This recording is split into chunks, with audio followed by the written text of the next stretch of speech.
நம்முடைய சமயத்தில் விரதம் இருப்பதுன்றது ரெகுலர். சஷ்டி விரதத்திலிருந்து கிருத்திகை விரதம், திங்கக்கிழமை விரதம், அந்த அந்த அந்த அம்மாவுக்கு என்ன கிழமை பிடிக்குமோ அந்த கிழமையில் விரதம் இருந்துடும்.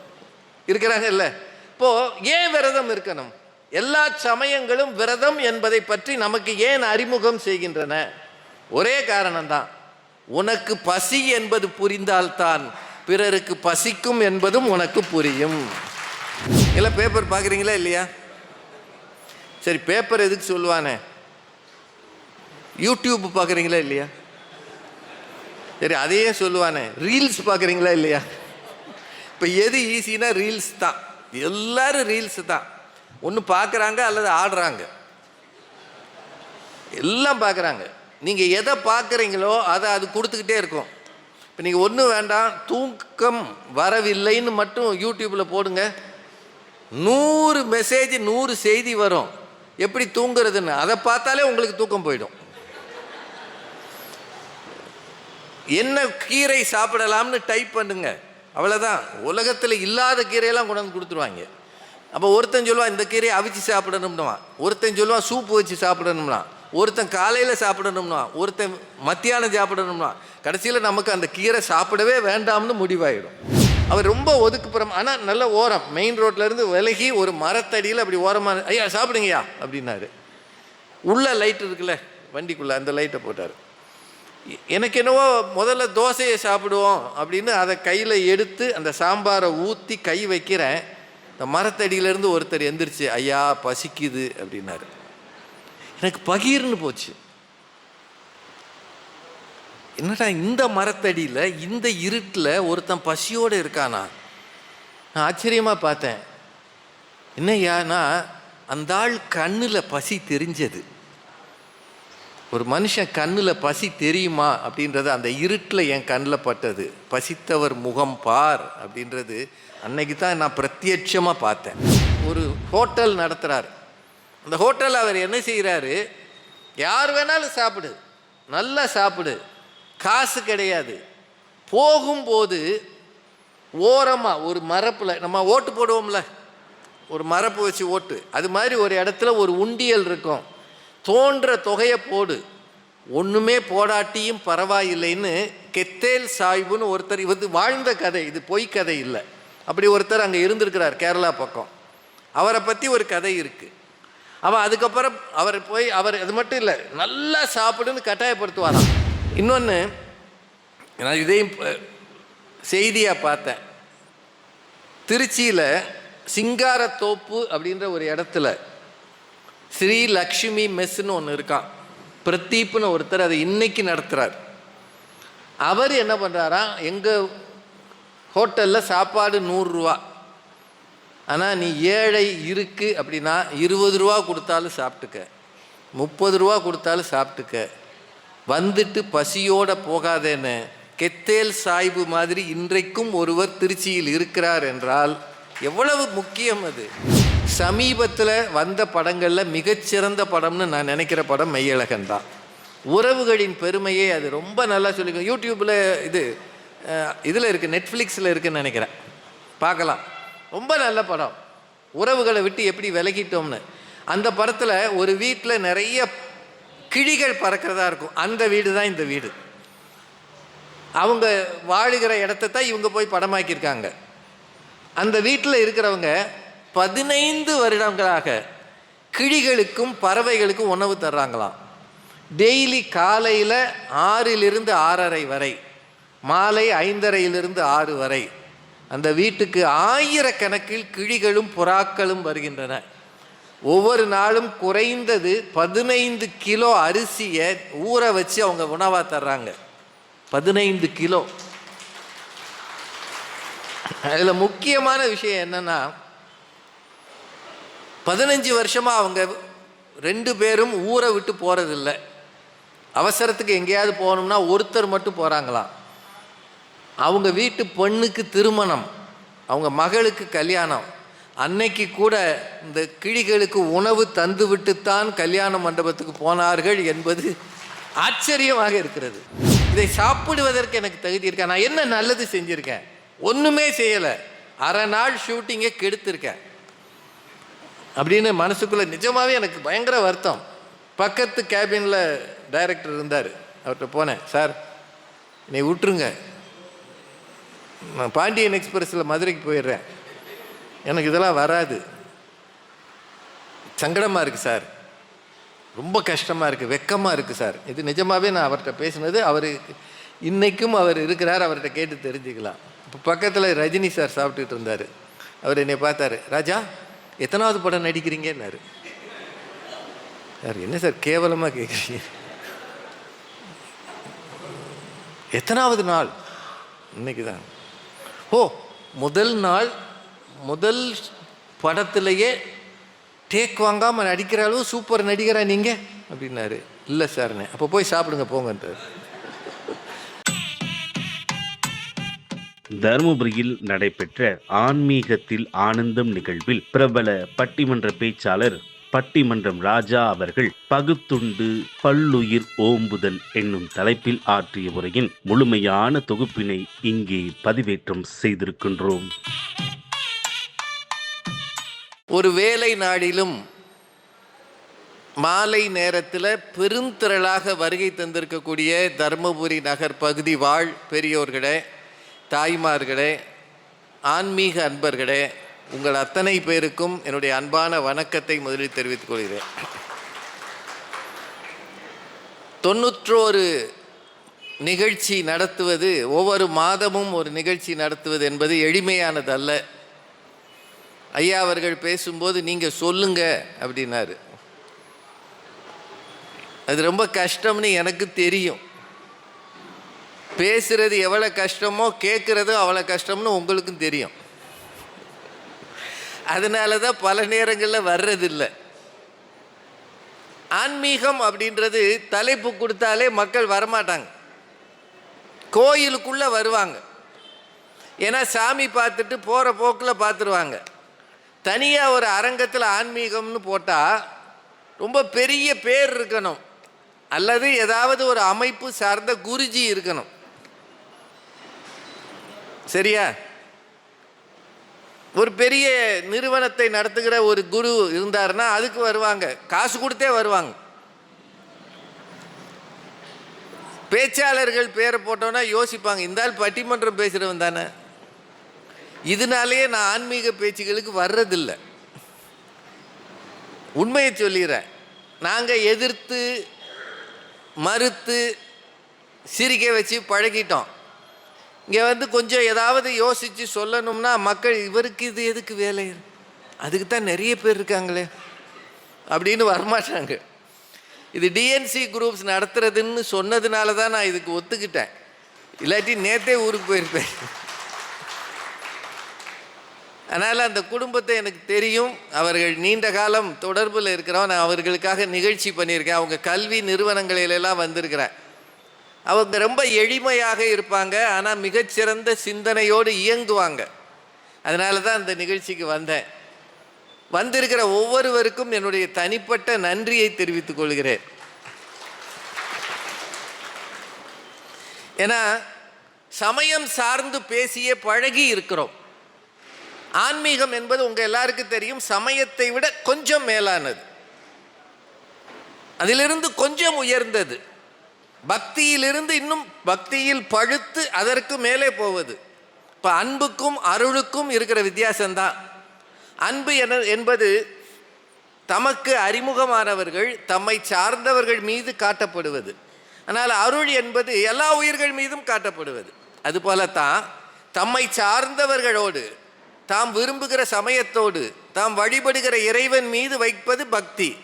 ஆனால் அதையும் தாண்டி ஒரு பரம்பொருள் இருக்கிறது. பாரதி சொன்னானே, ஒன்று பரம்பொருள் நாம் அதன் மக்கள். அந்த சிந்தனையில் போவது தான் ஆன்மீகம். கொஞ்சம் நம்முடைய ஆன்மாவை தேடி, நாம் இந்த மண்ணில் எதற்கு வந்தோம், நமக்கென்று என்ன கடமை இருக்கிறது, எங்கிருந்து வந்தோம், எங்கே போக போகிறோம், இடையில் இந்த சமூகத்திற்கு என்ன செய்ய போகிறோம் என்பதை யோசித்து வாழ்வதுதான் ஆன்மீகத்தின் அரிச்சுவடி. அதில் ஆனந்தம் காண்கிற ஒரு அமைப்பு தர்மம் மிகு தர்மபுரியில் 91 நிகழ்ச்சி நடத்துகிறது என்றால் உண்மையிலேயே உங்கள் ஒவ்வொருவரையும் பாராட்டணும். ரொம்ப எளிமையான விஷயம் அல்ல. வர்றவங்களை கூப்பிடுறது, அவங்களுக்கு தேவையானதை செய்வது, அது எல்லாத்தையும் விட உங்களையெல்லாம் கூட்டி சேர்ப்பது தான் கஷ்டம். உங்களுக்கு தெரியும், இப்போ அரசியல் கட்சிகளுக்கெல்லாம் ஆள் வர்றதில்லை. அதனால் அவங்க என்ன பண்ணுறாங்கன்னா, நான் பத்திரிக்கையில் பார்த்ததை சொல்கிறேன், இது கொஞ்சம் கூட்டலாம், அது இல்லை இங்கேயா வரீங்க அங்கே கூட்டம் சரியாக தான் இருக்காது. இல்லை இல்லை ஹைட்டா, நான் வேணா எந்திரிச்சிக்குவா? இல்லை இதுதான், இது எனக்கு கரெக்டாக இருக்கும். அங்கே கொஞ்சம் கூட்டம். அரசியல் கட்சிகள்லாம் இப்போ புது டெக்னிக் வச்சுருக்கிறாங்க கூட்டம் சேர்க்கறதுக்கு. இந்த இதை கூட்டணும் தம்பி, இது அதுவும் மேட்ச் ஆகணும், ஹால் வாய்ஸும் இதுவும் மேட்ச் ஆகணும், அவ்வளோதான். உங்கள்கிட்ட கேட்குறது ரொம்ப சிம்பிள். ஏன்னா மாணிக்கம்ன்ற ஒலி அமைப்பு தான் தர்மபுரியில் ரொம்ப பெரிய நிறுவனம்னு சொன்னாங்க, நேற்று சொன்னாங்க.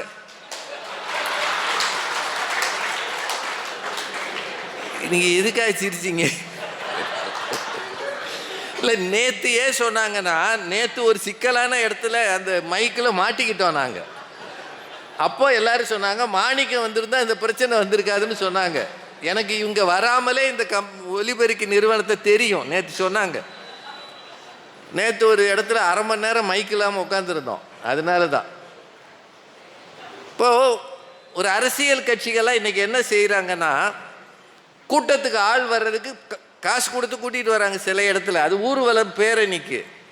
பொதுக்கூட்டங்களுக்கு ஆள் வரலைன்னா என்ன செய்கிறாங்கன்னா, நீங்கள் வாங்க உட்காருங்க, இந்த சேரெல்லாம் புது சேரு, வீட்டுக்கு போகும்போது தூக்கிட்டு போயிருங்க. அப்படி கட்சி, நான் போய் சொல்கிறது பொய் இல்லைங்க, பேப்பரில் வந்த செய்தி. வீட்டுக்கு போகும்போது சேரையும் தூக்கிட்டு போயிருங்கன்னு அவன் தலையில் வச்சுட்டு போயிடறான். இதில் சில பேர் குடும்பமாக வர்றாங்க, வீட்டுக்கு 5 சேரு. அது பத்தாதுன்னு இப்போ என்ன செய்கிறாங்கன்னா, கூட்டத்துக்கு வர்றவங்களுக்கெல்லாம் ஒரு சீட்டு கொடுத்துறாங்க, நம்பர். முடியும் போது குலுக்கல் பண்ணி தங்க நாணயம் கொடுக்குறாங்க. நல்ல வேளை நாங்கள்லாம் இதை கேட்கல அப்படின்னு நீங்கள் நினைக்கிறீங்க. சமூகத்தில் பொது இடங்களில் வந்து நின்று கேட்கிற வழக்கம் குறைந்திருக்கிறது. நாங்களாம் இளைஞர்களாக இருக்கும்போது எல்லா அரசியல் கட்சி கூட்டத்துக்கு போவோம். பெருந்தலைவர் காமராஜர், பேரறிஞர் அண்ணா, டாக்டர் கலைஞர், இப்படி நிறைய பேர், இந்திரா காந்தி அம்மா பேசுகிறது கூட நான் கேட்டிருக்கேன். இப்போல்லாம் பேசுவதற்கு விஷயம் இருந்தது, பேசுவதற்கு ஆளுமை இருந்தது, தலைவர்கள் இருந்தார்கள். ஆனால் இன்றைக்கு தலைமையும் சுமார், பேச்சும் சுமார் என்று ஆகிவிட்டதால் அரசியல் கூட்டங்களுக்கு ஆள் வருவதில்லை. அதே மாதிரி தான் ஆன்மீக கூட்டங்களையும் ஏதாவது தேவைப்படுது. அந்த இழுபறியிலையும் 91 கூட்டம் நடத்துறதுன்றது உண்மையிலேயே தமிழ்நாட்டில் இப்படி ஒரு அமைப்பு இருப்பது தமிழ்நாட்டுக்கே பெருமை. நீங்கள் எவ்வளோ நேரம் தாங்குவீங்கன்னு எனக்கு தெரியல. நான் ஏகப்பட்ட பேப்பர் குறிச்சிட்டு வந்திருக்கிறேன். இதை பார்த்தோன்னே சில பேருக்கு மயக்கம் வந்துடும், எதுக்கிட்ட இருந்தாலும் எழுதிட்டு. ஒன்றுமில்லை, ஒரு சின்ன தலைப்பு கொடுத்துருக்குறோம், பகுத்துண்டு பல்லுயிர் ஓம்புதல். இந்த குறள் எல்லாருக்குமே தெரிஞ்சிருக்கும். பகுத்துண்டு பல்லுயிர் ஓம்புதல் நூலோர் தொகுத்தவற்றுள் எல்லாம் தலை. திருக்குறளில் துறவற இயல்ல கொல்லாமைங்கிற அதிகாரத்தில் வர்றது. எனக்கே அது ஆச்சரியமாக இருக்கும், ஏன் திருவள்ளுவர் துறவரவியலில் போய் இதை வச்சாரு அப்படின்னு ஒரு யோசனை இருக்கும். அதுக்கு விளக்கம் என்ன சொல்கிறாங்கன்னா, பிற உயிரை நீ கொல்வது மட்டும் கொலை ஆகாது, ஒருவேளை அவனது பசிக்கு அல்லது அந்த உயிரின் தேவைக்கு எதையோ கொடுக்காமல் இருந்து அந்த உயிர் போனாலும் அது உனக்கு கொலைப்பழிதான் என்று சொல்வதற்காக வள்ளுவர் அப்படி சொல்லியிருக்கிறார். பசியோடு இருக்கிற ஒருத்தருக்கு ஒன்றும் கொடுக்கலைன்னு வைங்க, அதுவும் கொல்லாமை தான். இப்போ நம்ம ஊரில் நிறைய மாற்றங்கள் வந்திருக்கு. நேற்றும் முந்தானால ஒரு செய்தி படித்தேன். இந்த ஒரு ஜனவரியிலிருந்து இந்த மார்ச் வரைக்கும் தமிழ்நாட்டில் 79,000 நாய்க்கடி வந்திருக்கான். எத்தனை? 79,000 பேரை நாய்கள் கடிச்சு இருக்குன்றாங்க. அதுக்கு என்ன காரணம் அப்படின்னா, மிகுந்த பசியோடு இருக்கிற நாய்களுக்கு வெறி பிடிக்குமா. ஒரு காலத்தில் வீட்டு வாசல்ல மீந்ததை கொட்டுவார்கள். இன்னும் சில பேர் நாய்களுக்கு உணவு தருவார்கள். வீட்டு நாய்க்கு இல்லை, தெரு நாய்களுக்கு. இப்போது அந்த வழக்கம் மாறிவிட்டது. ஏதாவது மீந்திருந்தாலும் பிளாஸ்டிக்கில் போட்டு கட்டி போட்டுறாங்க. அதை நாய் சாப்பிட்றதில்ல. நாய்களுக்கு தெருவில் உணவு கிடைக்காததால் 1.5-2 மாதத்துக்குள்ள தமிழ்நாடு முழுக்க ஏறக்குறைய 80,000 பேரை நாய் கடிக்குதுன்னா, பிற உயிர்களுக்கு உணவு தருவது என்பது எவ்வளவு காலம் முன்னாடி சொன்னால், பகுத்துண்டு பல்லுயிர் ஓம்புதல் நூலோர் தொகுத்தவற்றுள் எல்லாம் தலை என்று சொல்வதற்கு அடிப்படை காரணம் இருக்குது. நாம் அதை யோசிக்கிறதே இல்லை. நாம் சாப்பிட்டா போதும், அப்பா சாப்பிட்டாரான்னு கூட கேட்குறது இல்லை. உங்கள் வீடுகளில் வயதான தகப்பனோ தாயோ இருந்தால் நீங்கள் சாப்பிடும்போது எத்தனை முறை கேட்டிருக்கிறீங்க, உங்கள் அப்பா சாப்பிட்டாரா, அப்பா சாப்பிட்டாரா, அம்மா சாப்பிட்டாங்களா கேட்டிருக்கீங்களா? கேட்டிங்கன்னா தான் உங்களுக்குள்ளே மனிதம் இருக்கிறது என்ற அர்த்தம். நிறைய குறள்கள் இருக்கு. திருவள்ளுவருக்கு பசி அப்படின்றத பற்றி ஒரு கவலை இருந்திருக்கு. அவர் கோபத்தில் பேசுகிற நிறைய குறள்கள் இருக்கு. இறந்தும் உயிர் வாழுதல் வேண்டின் பறந்து கெடுக உலகியற்றியான். இப்படி கையேந்தி தான் வாழணுன்ற நிலை இருந்தால் இந்த உலகத்தை படைத்தவனே கெட்டு போகட்டும், அழிந்து போகட்டும்னு திட்டுறார். ஒரு நாடு நல்ல நாடாக இருக்கணுமா, இந்த நாட்டுக்கு என்னென்ன வேணும்? உரு பசியும் ஓவா பிணியும் செரு பகையும் சேராது இயல்வது நாடு. ஒரு நாடு நல்ல நாடாக இருக்கணும்னா கொடிய பசி துன்பம் இருக்கக்கூடாது, தீராத வியாதிகள் அந்த நாட்டில் வரக்கூடாது, கொரோனா மாதிரி எதுவுமே வரக்கூடாது, பகை இருக்கக்கூடாது, பாகிஸ்தானோ சீனாவோ மிரட்டக்கூடாது. இப்படியெல்லாம் இல்லாது இருக்கிறது தான் நல்ல நாடு அப்படின்னு சொல்கிறாரு. நிறைய குறள்கள் இருக்குது. காக்கையை உதாரணம் காட்டுறாரு. காக்கை கரவா கரைந்துண்ணும் ஆக்கமும் அன்ன நீரார்க்கே உள. நாம் இன்னைக்கு சாப்பிட்ற விதமே மாறி போச்சு. நாங்கள் குழந்தைகளாக இருந்தபோது கிராமத்தில் இருந்தோம். எனக்கு நல்ல நினைவு இருக்குது. பெரும்பாலும் சாப்பிட வருகிறவர்கள் வாசலில் உட்காந்து சாப்பிடுவாங்க. ஏன்னா வீடு இத்துணுண்டு. Dining hall, kitchen, bedroom, prayer room ஒன்றும் கிடையாது. அம்பிட்டு ஒரு குச்சி தான். சமைக்கிறது சில நேரம் வாசலில். அதனால் சாப்பிடும்போது காலை நீட்டி அந்தம்மா உட்காந்து இப்படி தின்னுக்கிட்டு, எப்பா சாப்பிடு, என்ன சும்மா போகிற, வா சாப்பிடு, இப்படி கேட்பாங்க. ஆனால் இன்றைக்கு நாம் என்ன செஞ்சுருக்கிறோம், நம்மை தேடி யாராவது வந்தால் அவருக்கு ஒரு பழைய ஜூஸை போட்டு கொடுத்துட்டு ஒரு 5 நிமிஷம் இருங்க சாப்பிட்டு வந்துடுறேன் சொல்கிறோமா இல்லையா? ஒரு 5 நிமிஷம் இருங்க உள்ளே சாப்பிட்டு வந்துடுறேன். அவர் என்ன சொல்கிறாரு, பரவாயில்ல, எங்கள் வீட்டுக்கு வந்தால் நானும் அப்படித்தான் செய்வேன். ஏன் தெரியுமா? இது ஏன் காரணம்னா, டம்ளரில் அளந்து என்னைக்கு குக்கரில் சாதம் வச்சோமோ அன்னைக்கு உங்களுக்கே கொஞ்சம் கூட பசிச்சா கூட சாப்பிட்றதுக்கு வாய்ப்பு இல்லை. முன்னாடியெல்லாம் அப்படி போட மாட்டாங்க, உலக்கில் அளப்பாங்க, சிலர் அள்ளி போடுவாங்க. நம்ம இப்போ டம்ளர், ஒரு டம்ளர் வை.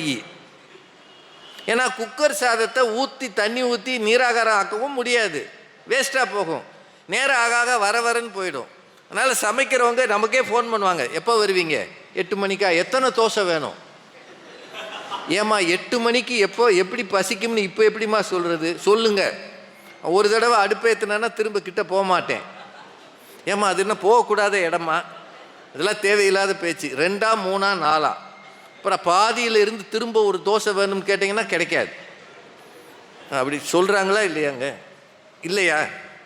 ஏன்னா எல்லாரும் பரிதாபமாக பார்க்குறீங்க. ஓ, எங்கள் வீட்டில் தான் அப்படி நடக்குது. ரொம்ப காலமாகவே மனிதர்களின் விருந்தோம்பல் பண்பு மாறிவிட்டது. ஒரு காலத்தில் சொன்னாங்க, பெயக்கண்டும் நஞ்சுண்டு அமைவர் நயத்தக்க நாகரிகம் வேண்டுபவர். ஒருத்தன் விஷத்தையே கொடுத்தாலும் நட்பு ரீதியாக நாகரிகம் கருதி அதை சாப்பிடுவாங்கன்னு. இன்னைக்கு பல நேரங்கள் அவங்க கொடுக்குறதே அப்படித்தான் இருக்கு. பல வீடுகளில் ஃப்ரிட்ஜிலிருந்து எடுத்து கலக்கி கொடுக்கறது. அதனால் உறவுகளை அழைத்து விருந்தோம்புகிற பண்பு குறைந்து இருக்கிறது. இந்த சூழல்ல எல்லாருக்கும் கொடுத்துட்டு சாப்பிடணும்னு நம்ம சொல்லுகிற இந்த காலம் இருக்கு இல்லையா, இது 2 சமயங்கள் விரதம் இருக்கிற காலம். நான் அதுக்காக தான் இந்த தலைப்பை யோசித்தேன். இஸ்லாமிய அன்பர்கள் இப்போ ரம்ஜான் நோன்பு இருக்கிறார்கள். உங்களுக்கு தெரியும்னு நினைக்கிறேன். தெரியுமா இல்லையா? இஸ்லாமிய அன்பர்கள் ரம்ஜான் நோன்பு இருக்கிறாங்க. காலையில் 5:30 மணியிலிருந்து இரவு 6 மணி 6:30 வரைக்கும் அவங்க சாப்பிட்றதில்லை. பகல் முழுக்க சில பேர் தண்ணீரோ அல்லது ஈவன் இது எச்சில் கூட அவங்க முழுங்குறது இல்லை. இப்போ பசி என்பதை உணர்கிற காலம் இது. கிறிஸ்தவ நண்பர்கள் உங்களுக்கு இருந்தீங்கன்னா தெரிஞ்சிருக்கும், லெந்து காலம்னு இதை சொல்லுவாங்க. தவக்காலம். தவக்காலம்ன்றது சாம்பல் புதனில் தொடங்கி புனித வெள்ளி வரைக்கும் பல பேர் வெள்ளிக்கிழமைகளில் விரதம் இருப்பாங்க. நம்முடைய சமயத்தில் விரதம் இருப்பதுன்றது ரெகுலர். சஷ்டி விரதத்திலிருந்து கிருத்திகை விரதம், திங்கக்கிழமை விரதம், அந்த அந்த அந்த அம்மாவுக்கு என்ன கிழமை பிடிக்குமோ அந்த கிழமையில் விரதம் இருந்துடும். இருக்கிறாங்க இல்லை? இப்போது ஏன் விரதம் இருக்கணும்? எல்லா சமயங்களும் விரதம் என்பதை பற்றி நமக்கு ஏன் அறிமுகம் செய்கின்றன? ஒரே காரணம்தான், உனக்கு பசி என்பது புரிந்தால்தான் பிறருக்கு பசிக்கும் என்பதும் உனக்கு புரியும். இன்றைய தலைமுறை பிள்ளைகளை நாம் வளர்க்கிற விதம் இருக்கு இல்லையா, அது உங்களுக்கே தெரியும். அதை பற்றி நான் சொல்கிற அளவு நான் பெரிய ஆள் கிடையாது. என்னை பற்றி சொல்லும்போது இவங்க 2 பேரும் இவர் தான் இளையராஜா பெரிய ராஜாலாம் சொன்னாங்க. எனக்கு இதில் உடன்பாடே கிடையாது. இந்த மேடையில் ஒருத்தரை வச்சுக்கிட்டு பாராட்டுறதை நான் விரும்புகிறதே கிடையாது. நான் ரொம்ப சாதாரணமான ஒரு ஆள். ஏதோ சாலமன் பாப்பையா ஐயா புண்ணியத்தில் நானும் ஒரு பேச்சாளராக வந்துட்டேனே தவிர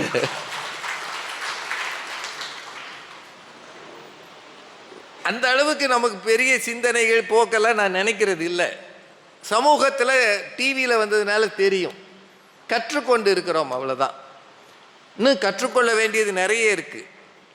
நாம் யாரோடையும் ஒப்பிடக்கூடாது என்பது என்னோட கருத்து. இன்னொரு வேண்டுகோளும் வைக்கிறேன். அரசியல் கூட்டங்களை வேணால் இருக்கிறவங்கள புகழலாம், ஆன்மீக கூட்டங்களையும் இலக்கிய கூட்டங்களையும் பேச வருகிறவர்களை புகழாது இருப்பது அவர்களுக்கு நல்லது, நமக்கும் நல்லது.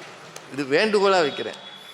ஏன்னா அவன் ஏற்கனவே ஒரு லெவலில் இருப்பான், அவனை இன்னும் பெரிய ஆள்னு ஏற்றி விடக்கூடாது. அது தேவையும் இல்லை. நாம் தான், அதில் மாற்று கருத்தே இல்லை. ஆக இந்த காலத்தில் பசி என்பதை உணர்ந்தால்தான் பசிக்கும் பிறருக்கு என்பதையும் அவன் உணர முடியும். பகவத்கீதையில் ஒரு சின்ன ஸ்லோகம் இருக்கு. எனக்கு அந்த சான்ஸ்கிரிட் தெரியாது, ஆனால் அதனுடைய பொருள், வேள்விகளிலிருந்து மீந்ததை உண்பவர்கள் பாவங்களிலிருந்து விடுதலை ஆகிறார்கள், ஆனால் தங்களுக்காக மட்டுமே சமைத்து உண்பவர்கள் பாவம் செய்கிறவர்கள் ஆகிறார்கள்னு ஒரு ஸ்லோகன் இருக்கு. அதாவது ஒரு வேள்வி நடத்தி அதில் இருக்கிற நிறைவாக தரப்படுவதை உண்பவர்கள் தங்கள் பாவங்களிலிருந்து விடுதலை ஆக. இப்போ கும்பமேளாவுக்கு போய் எல்லாரும் ஸ்நானம் பண்ணாங்க, குளிச்சுட்டு வந்தாங்க, பாவம் தீரும்னு நம்புகிறாங்க. அது வேறு. அதுபோல் அவர்கள் பாவங்களிலிருந்து விடுதலை ஆகிறார்கள், ஆனால் இவர்கள் தங்களுக்காக என்று சுயநலமாக சமைப்பவர்கள் பாவம் செய்கிறவர்கள் ஆகிறார்கள்னு கிருஷ்ண பரமாத்மா சொல்லியிருக்கிறார். இதுக்காகவாவது கூடுமான வரைக்கும் பிறருக்கு எதையாவது கொடுக்க வேண்டும். கொடுக்கிறவனை கொடுக்காதேன்னு சொல்கிறவன் என்ன ஆவான்னு திருவள்ளுவர் சொல்கிறார். கொடுப்பது அழுக்கறுப்பான் சுற்றம், உடுப்பதும் உண்பதும் இன்றி கெடும். திட்டுறதுக்கு எல்லையே கிடையாது. அவனுக்கு ட்ரெஸ்ஸு இருக்காது, சாப்பாடு இருக்காது, கெட்டு போவான்றாரு. அதனால் சில பேர், இது நீங்கள் கம்பராமாயணம் படித்தீங்கன்னா தெரியும், அதில் மாவலி சக்கரவர்த்தியை பற்றி ஒரு சின்ன செய்தி வரும். இப்போ சுக்கராச்சாரியார் சொல்வார் மாவலி சக்கரவர்த்திகிட்ட, வந்திருக்கிறவன் வாமனன் குரளன், பயந்தவர் இகழ் குரளன் அப்படின்னு கம்பன் எழுதுவார். பயந்தவர்னா பெற்றவர்கள், தான் பெற்ற பிள்ளையை பார்த்து தானே இகழ்கிற ஒரு வடிவம் இவன். இவனை நம்பிட்டு இவன் கேட்குறதெல்லாம் கொடுக்காதேன்னு சொல்லுவார். அப்போ சுக்கராச்சாரியார்கிட்ட மாவதி சொல்வான், நான் சொல்லிட்டேன், அவன் கையேந்திட்டான், கொடுக்கிறது என் கடமை, கொடுத்தே ஆவேன். நீ கொடுப்பதை தவிர்த்தால் கொடுப்பது அழுக்கறுப்பான் சுற்றம், உடுப்பதும் உண்பதும் இன்றி கெடுன்ற குரலை கம்பர் அங்கே போட்டிருப்பார். அப்படின்னா பிறருக்கு தர வேண்டும் என்பதை எல்லா சமயங்களும் சொல்லின. எல்லாரும் அதை விரும்பினாங்க. ஆதி முதலே இந்த கருத்து இருந்தது. புறநானூறு படித்தவங்களுக்கு தெரியும். குட புலவியனார் என்கிற புலவர் ஒரு வரி சொல்றார், உண்டி கொடுத்தோர் உயிர் கொடுத்தோரே. இது முதல்ல புறநானூற்றில் வந்த செய்தி. இந்த செய்தியைத்தான் பின்னாடி மணிமேகலை காப்பியத்தில் உண்டி கொடுத்தோர் உயிர் கொடுத்தோரேன்னு சீத்தலை சாத்தனார் எழுதினார். புறநானூற்றில் இருக்கிறது ரொம்ப நீளமான ஒரு பாடல். இந்த பாட்டை சொல்லிடுறேன் நான். நீரின்றி அமையா யாக்கைக்கு எல்லாம் உண்டி கொடுத்தோர் உயிர் கொடுத்தோரே.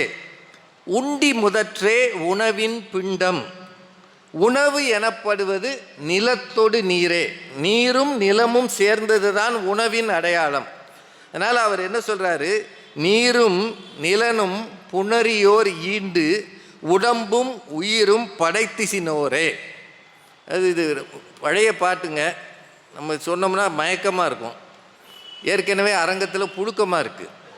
ஏன்னா வரவேண்டிய கூட்டத்துக்கு மேலே கூட்டம் வந்திருக்கு. இவ்வளோ பேர் வந்தால் ஏசி காலாக இருந்தால் பரவாயில்ல. அதனால் ஒரு சுருக்கமாக அந்த விஷயத்தை சொல்லிடுறேன். உடம்பு என்பது உணவால் அமைந்த பிண்டம். போன வாரம் பார்த்தீங்களா, கேரளாவில் ஒரு பொண்ணு 24 வயசு 25 வயசு பொண்ணு தொடர்ந்து உடம்பை குறைக்கிறேன்னு சொல்லி 4 மாதம் தண்ணி மட்டும் குடித்து இறந்து போச்சு. பார்த்தீங்களா பேப்பரில்? எல்லாம் பேப்பர் பார்க்குறீங்களா இல்லையா? சரி, பேப்பர் எதுக்கு சொல்லுவானே, யூடியூப் பார்க்குறீங்களா இல்லையா? சரி, அதையே சொல்லுவானே, ரீல்ஸ் பார்க்குறீங்களா இல்லையா? இப்போ எது ஈஸின்னா ரீல்ஸ் தான். எல்லோரும் ரீல்ஸ் தான். ஒன்று பார்க்குறாங்க அல்லது ஆடுறாங்க, எல்லாம் பார்க்குறாங்க. நீங்கள் எதை பார்க்குறீங்களோ அதை அது கொடுத்துக்கிட்டே இருக்கும். இப்போ நீங்கள் ஒன்றும் வேண்டாம், தூக்கம் வரவில்லைன்னு மட்டும் யூடியூப்பில் போடுங்க, 100 மெசேஜ் 100 செய்தி வரும் எப்படி தூங்குறதுன்னு. அதை பார்த்தாலே உங்களுக்கு தூக்கம் போயிடும்.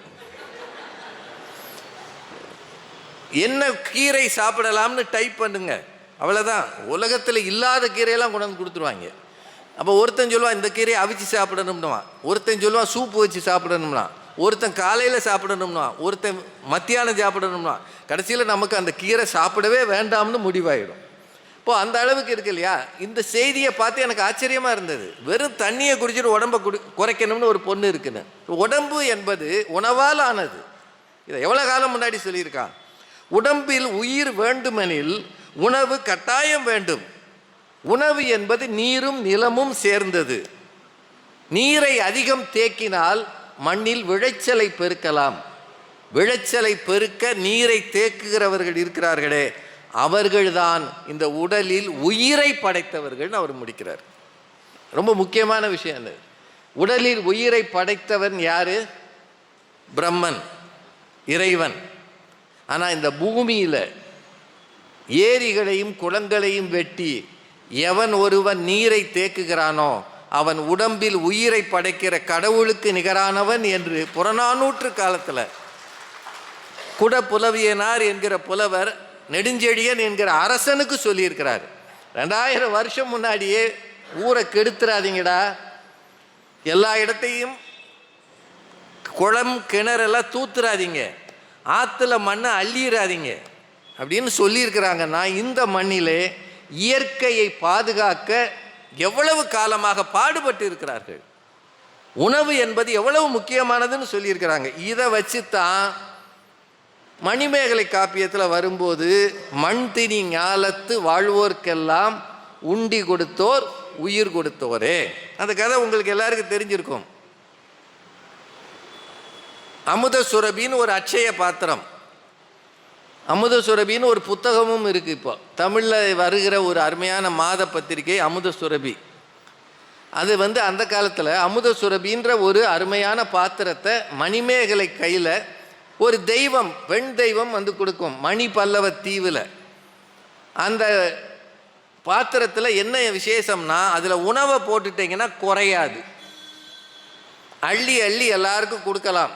இதை வைத்து மணிமேகலை எல்லாருக்கும் கொடுத்தாள்ன்றது ஒரு மணிமேகலை கதை. இந்த பாத்திரம் எங்கே இருந்தது அப்படின்னா, மகாபாரதத்தில் பஞ்சபாண்டவர்கள் கையில், குறிப்பாக தருமன் கையில் இதை சூரிய தேவன் கொடுத்தாராம். இதை வச்சு தான் வானப்பிரஸ்த காலத்தில் பஞ்சபாண்டவர்களும் சாப்பிட்ருக்குறாங்க. இது தெரிந்து கொண்ட துரியோதனை என்ன பண்ணியிருக்கிறான், அவன் தான் இடைஞ்சல் பண்ணுறவனாச்சே. துர்வாச முனிவர்னு ஒரு முனிவர், உங்களுக்கு தெரியும். துர்வாசர்னா என்ன செய்வார், கோவப்படுவார். கோவப்பட்டால் என்ன செய்வார், சாபம் விடுவார். இவங்க அங்கே போய் பத்திரமா இருக்கப்படாதுன்னு நினச்சி துரியோதனை துர்வாச முனிவரை சீடர்களெல்லாம் கூப்பிட்டு பெரிய விருந்து கொடுத்துருக்கான். நல்லா கவனிச்சிருக்கான், அவருக்கு தேவையானது எல்லாம் செஞ்சுருக்கான். அவ்வளவு செஞ்சுட்டு அவர் உனக்கு என்ன வரம் வேணும்னு கேட்டிருக்கிறாரு. ஒரே ஒரு வரம் கொடுங்க, நீங்கள் எல்லாரும் போய் பஞ்ச பாண்டவர்கள் அங்கே இருக்காங்க, ராத்திரி போய் அவங்க வீட்டில் சாப்பிடுங்கன்னு இருக்கான். இவங்க என்ன பண்ணிடுவாங்க, எல்லாரும் உணவு உண்ட பிறகு அதை கழுவிடுவாங்க. கழுவிட்டால் திரும்பவும் உணவு போட்டால் தான் அது வரும். இவங்க தான் கழுவிட்டாங்களே, அடுத்த நாள் தான் அது வேலையாகும். அந்நேரம் வர்றார் துர்வாசர் சீடர்களோட. துரியோதனன் பயங்கர சந்தோஷமாக இருக்கான். இப்போ நம்ம சீரியல்களில் வர்ற வில்லைங்கெல்லாம் இருக்காங்கல்ல, வில்லைங்கன்னு சொல்லக்கூடாது, வில்லிகள். சீரியலில் பூரா வில்லிகளை உருவாக்கிறாங்க. எந்த நேரமும் யாரையாவது கழுத்த இருக்கணும், விரட்டணும், அடியால் வச்சு ஏவனும் தானே இருக்கிறாங்க இல்லையா. அந்த மாதிரி அந்த காலத்தில் துரியோதனை யோசிச்சிருக்கான், இவங்க போனால் அங்கே ஒன்றும் நடக்காது, அவங்ககிட்ட சாப்பாடு இருக்காது, இவர் சாபம் விட்டுருவாருன்னு அனுப்பியிருக்கான். அவர் வந்துட்டார் படையோட, அவருடைய சீடர்களோட வந்து, நான் குடித்து விட்டு வருகிறேன், உணவு தாருங்கள்னு.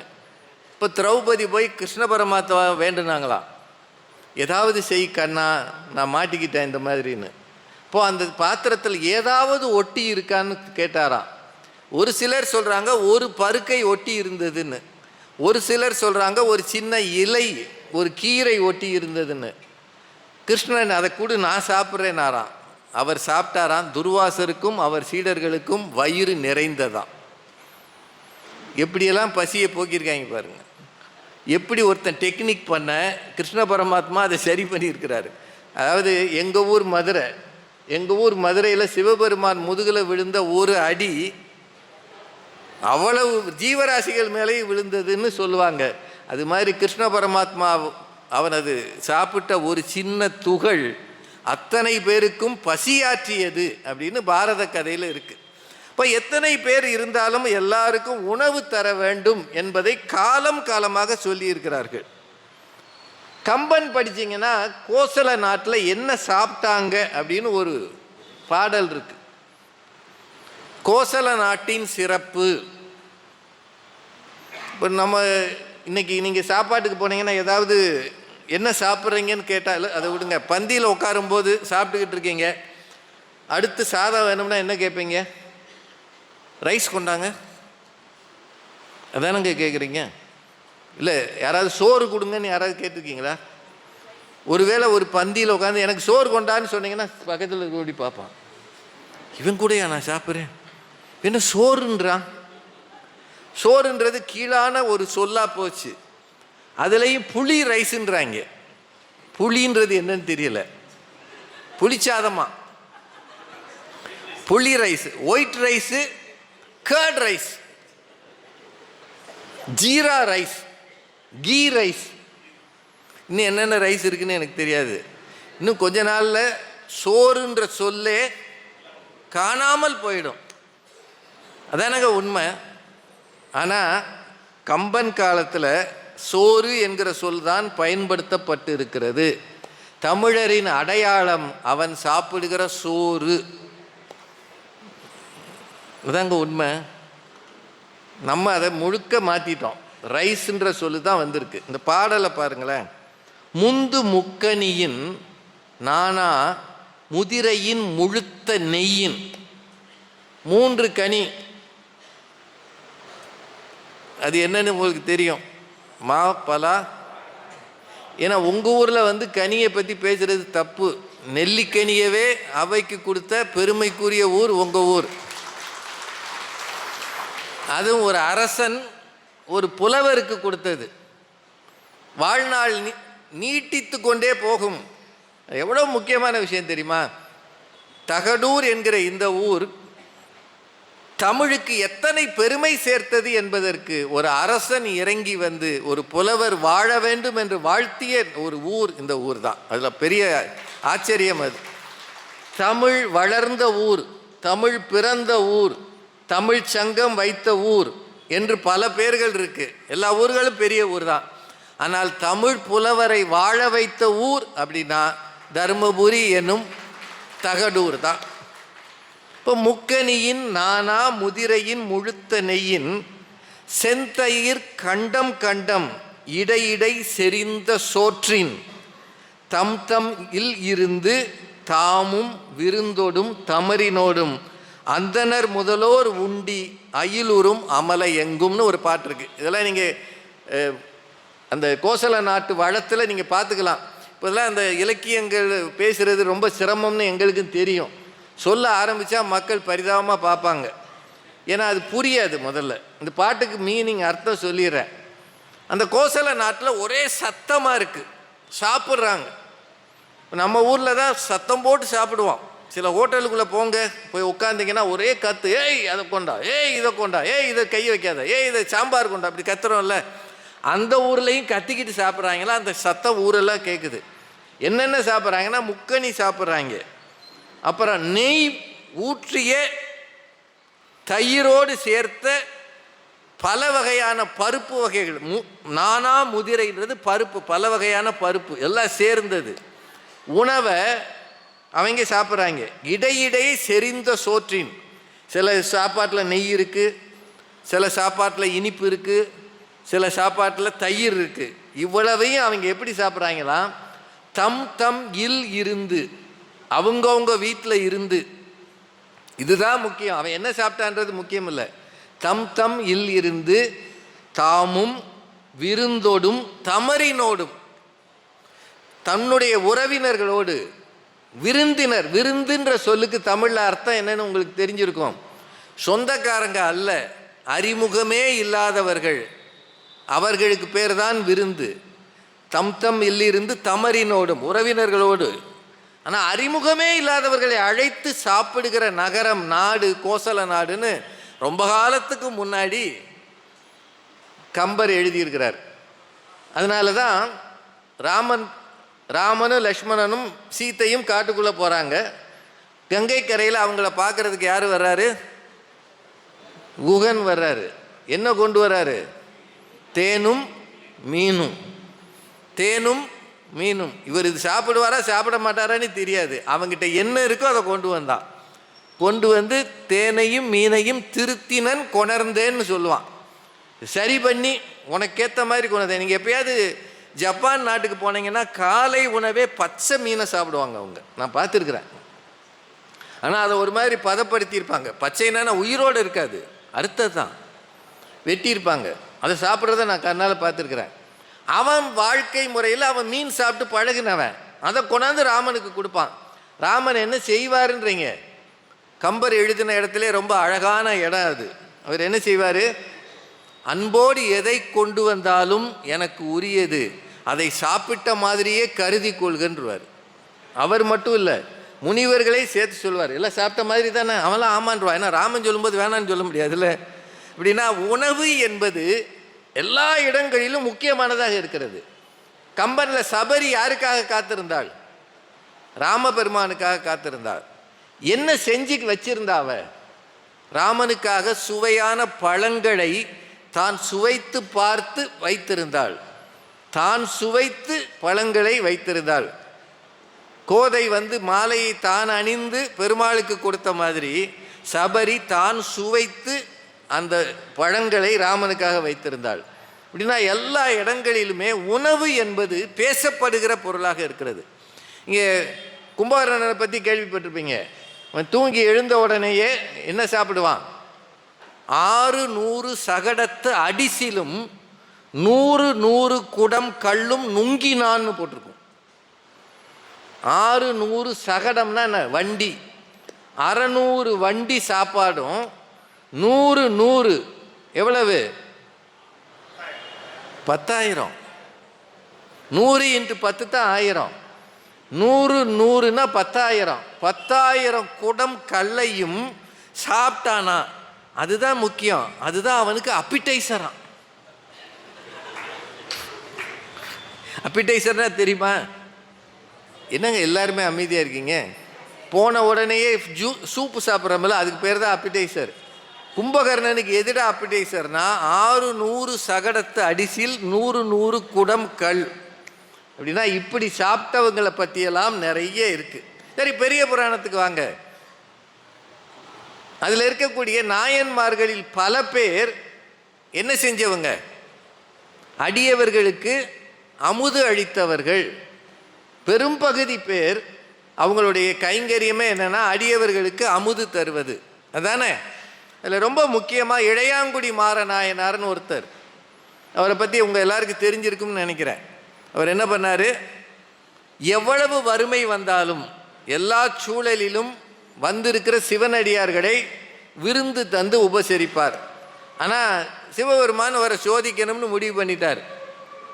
ஒரு நாள் இரவு சிவனடியார் வர்றாரு. இவர் இருந்த நெல்லெல்லாம் என்ன பண்ணிட்டாரு? விதைச்சிட்டார். மழை பெய்கிறது. இப்போ இவரை எப்படி இவருக்கு உணவு தருவது? போய் வயலில் இருந்த நெல்லையெல்லாம் பொறுக்கி திரட்டிட்டு வந்து அதை அரிசியாக்கி எரிப்பதற்கு கூரையை விறகாக்கி அவரும் அவர் மனைவியும் உணவு தந்தார்கள்னு படிச்சிருக்கீங்கல்ல? படிச்சிருக்கோம்ல? இப்போ அங்கேயும் வருகிறவருக்கு உணவு தருவது என்பது மிகவும் முக்கியம். சிறுத்தொண்டர் புராணம் படித்தீங்கன்னா என்ன தெரியும்? பிள்ளைக்கரியை சமைப்பதற்கு திருவெண்காட்டு நங்கையோடு சேர்ந்து அவர் உதவினார். காரைக்கால் அம்மையார் புராணம் படித்தீங்கன்னா என்ன தெரியும்? வந்தவருக்கு மாங்கனியை தந்தார். மாங்கனியை தந்தார். அவன் என்ன பண்ணான்? ஒரு மாம்பழம் பத்தாது, இன்னொன்று வாங்கிட்டு வானான். இந்த அம்மா இருந்ததை அவருக்கு கொடுத்துருச்சு. நம்ம ஊரில் அப்படித்தானே? பெரும்பாலும் வீட்டுக்காரம்மா என்ன செஞ்சுருக்குன்னே தெரியாமல் நாம் இன்னும் கூடன்னு கேட்குறதெல்லாம் இருந்திருக்கு. இப்போ தான் அது மாறி இருக்கு. இப்போ அவர் வேணும் கேட்ட உடனே திரும்ப போய் இறைவன்கிட்ட வேண்டி வாங்கிட்டு வந்தார். உடனே அவன் நினச்சான், இவளுக்கு இறை சக்தி இருக்கிறது, இவளோடு வாழ்வது தவறுன்னு அவளை துறவியாக்கிட்டு அவன் வேற கல்யாணம் பண்ணான். இது காரைக்கால் அம்மையார் கதை. இதெல்லாம் இருக்கா இல்லையாங்க? இது தவிர அப்பூதி அடிகள் புராணம் படிச்சிருப்பீங்க.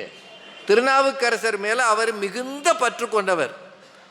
அவர் பேர்லேயே தர்மசாலைகளாக வைத்தார். நேரடியாக நாவுக்கரசரே வந்துட்டார். அவருக்கு உணவு தரணும்.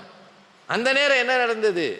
வாழை இலை அறுக்க போன பையன் பாம்பு கடித்து இறந்து போனான். அதை மறைத்து வைத்து கொண்டு இவர் உணவு தந்தார். ஆனால் அவர் பதிகம் பாடி அந்த இறந்து போன பையனை உயிர்ப்பித்தார் என்பது பெரிய புராண கதை. இங்கே எல்லா இடத்துலையும் ஒன்றே ஒன்று தான் இருக்குது. என்ன இருக்குது? உணவு தருவது இருக்குது. வடலூர் எப்பயாவது போயிருக்கீங்களா? வடலூர் கடலூர் பக்கத்தில் இருக்குது, விருதாச்சலம் பக்கத்தில் இருக்குது. வள்ளல் பெருமானுடைய அணையா அடுப்பு அங்கே இருக்குது. எப்போ அந்த அடுப்பு ஏற்றப்பட்டதுன்னா 1867ன்னு சொல்கிறாங்க. நான் போன ஆண்டு அங்கே போயிருந்தேன். அந்த அடுப்பை போய் பார்த்தேன்.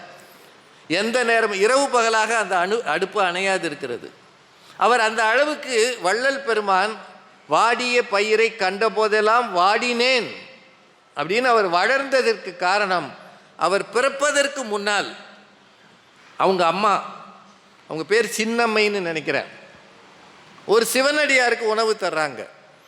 அந்த சிவனடியார் சொல்கிறாரு, அம்மையே நம் பசி போக்கினை நானிலத்தோர் தம் பசி போக்க ஒரு மகன் பிறப்பான் அப்படின்னு ஒரு திருநீர் கொடுக்குறாரு. இதை நீ பூசிக்கொள், உன் கணவனுக்கும் கொடு. இந்த திருநீர் கரு உண்டாக்கும், அதில் பிறக்கக்கூடிய பிள்ளை நானிலத்தோர் பசி தீர்ப்பான்னு தான் உண்ட உணவின் நிறைவில் ஒரு சிவனடியார் சொன்னதன் பலன் தான் இது. வள்ளலார் அவருடைய வாழ்க்கையில் இருக்குது. அதனால்தான் இவ்வளவு பெரிய ஒரு சத்திய தர்மசாலை தோன்றியது என்றால் பிறருக்கு உணவு தருவது என்பது மிக மிக மிக முக்கியம். அதுதான் நான் சொல்ல வந்த செய்தி. சரி, ஏன் பசிக்குது? இது என்னைக்காவது யோசிச்சிருக்கோமா? டாக்டர்கிட்ட எப்பயாவது போங்க, இங்கே யாராவது டாக்டர் இருக்கீங்களான்னு தெரியல. டாக்டர் என்ன கேட்பாங்க? 2 விஷயம் கேட்பாங்க. ஒன்று, நல்லா தூங்குறீங்களா? 2வது, நல்லா பசிக்குதா? நல்லா பசிச்சா நல்லது, கண்ட நேரத்தில் பசிச்சா சிக்கல். சில பேருக்கு நடுராத்திரி பசிக்கும், கப்பன்னு பசிக்கும். உடனே டாக்டர் சொல்லுவார், நைட்டில் பசிக்குது, சுகர் டெஸ்ட் பண்ணிருங்க சொல்கிறாருல. சில பேர் சாப்பாடை பார்த்தோன்னே தூக்கமாக வரும், சாப்பாடு ஏறாது, அவனுக்கு வயிறு சரியில்லைன்னு அர்த்தம். ஸோ நல்லா பசிக்கிறதுன்றது உடம்பு நல்லா இருக்குன்னு அர்த்தம். நல்லா பசித்து நல்லா செரித்து நல்லா தூங்கினோம்னா நம்ம டாக்டர்கிட்டயே போக வேண்டியதில்லை. ஆனால் இடையிடையே கண்டதையும் தின்னோம்னா, எண்ணெயில் பொரித்ததும் வறுத்ததுமா தின்னோம்னா பசிக்கும் வராது, தூக்கமும் வராது. அதனால் பசி என்பது உயிர் இயற்கை. இந்த உடம்பில் பசி கட்டாயம் இருக்குது. சிலருக்கு காம பசி இருக்கும், சிலருக்கு புகழ் பசி இருக்கும், சிலருக்கு பண தேடல் பசி இருக்கும். அதெல்லாத்தையும் தவிர்த்துட்டு வயிற்று பசி மட்டும் இருக்கிறவர்கள் புண்ணியவான்கள். அது இல்லாதவர்கள் டாக்டர்கிட்ட போகணும், அதுதாடி ஒன்றும் இல்லை. பசித்தவர் முகம் பார் அப்படின்றது ரொம்ப காலமாக சொன்னது தான். எங்கள் ஊர் மதுரை, அங்கே மாதந்தோறும் திருவிழா இருக்கும். இந்த ஏப்ரல் மேலே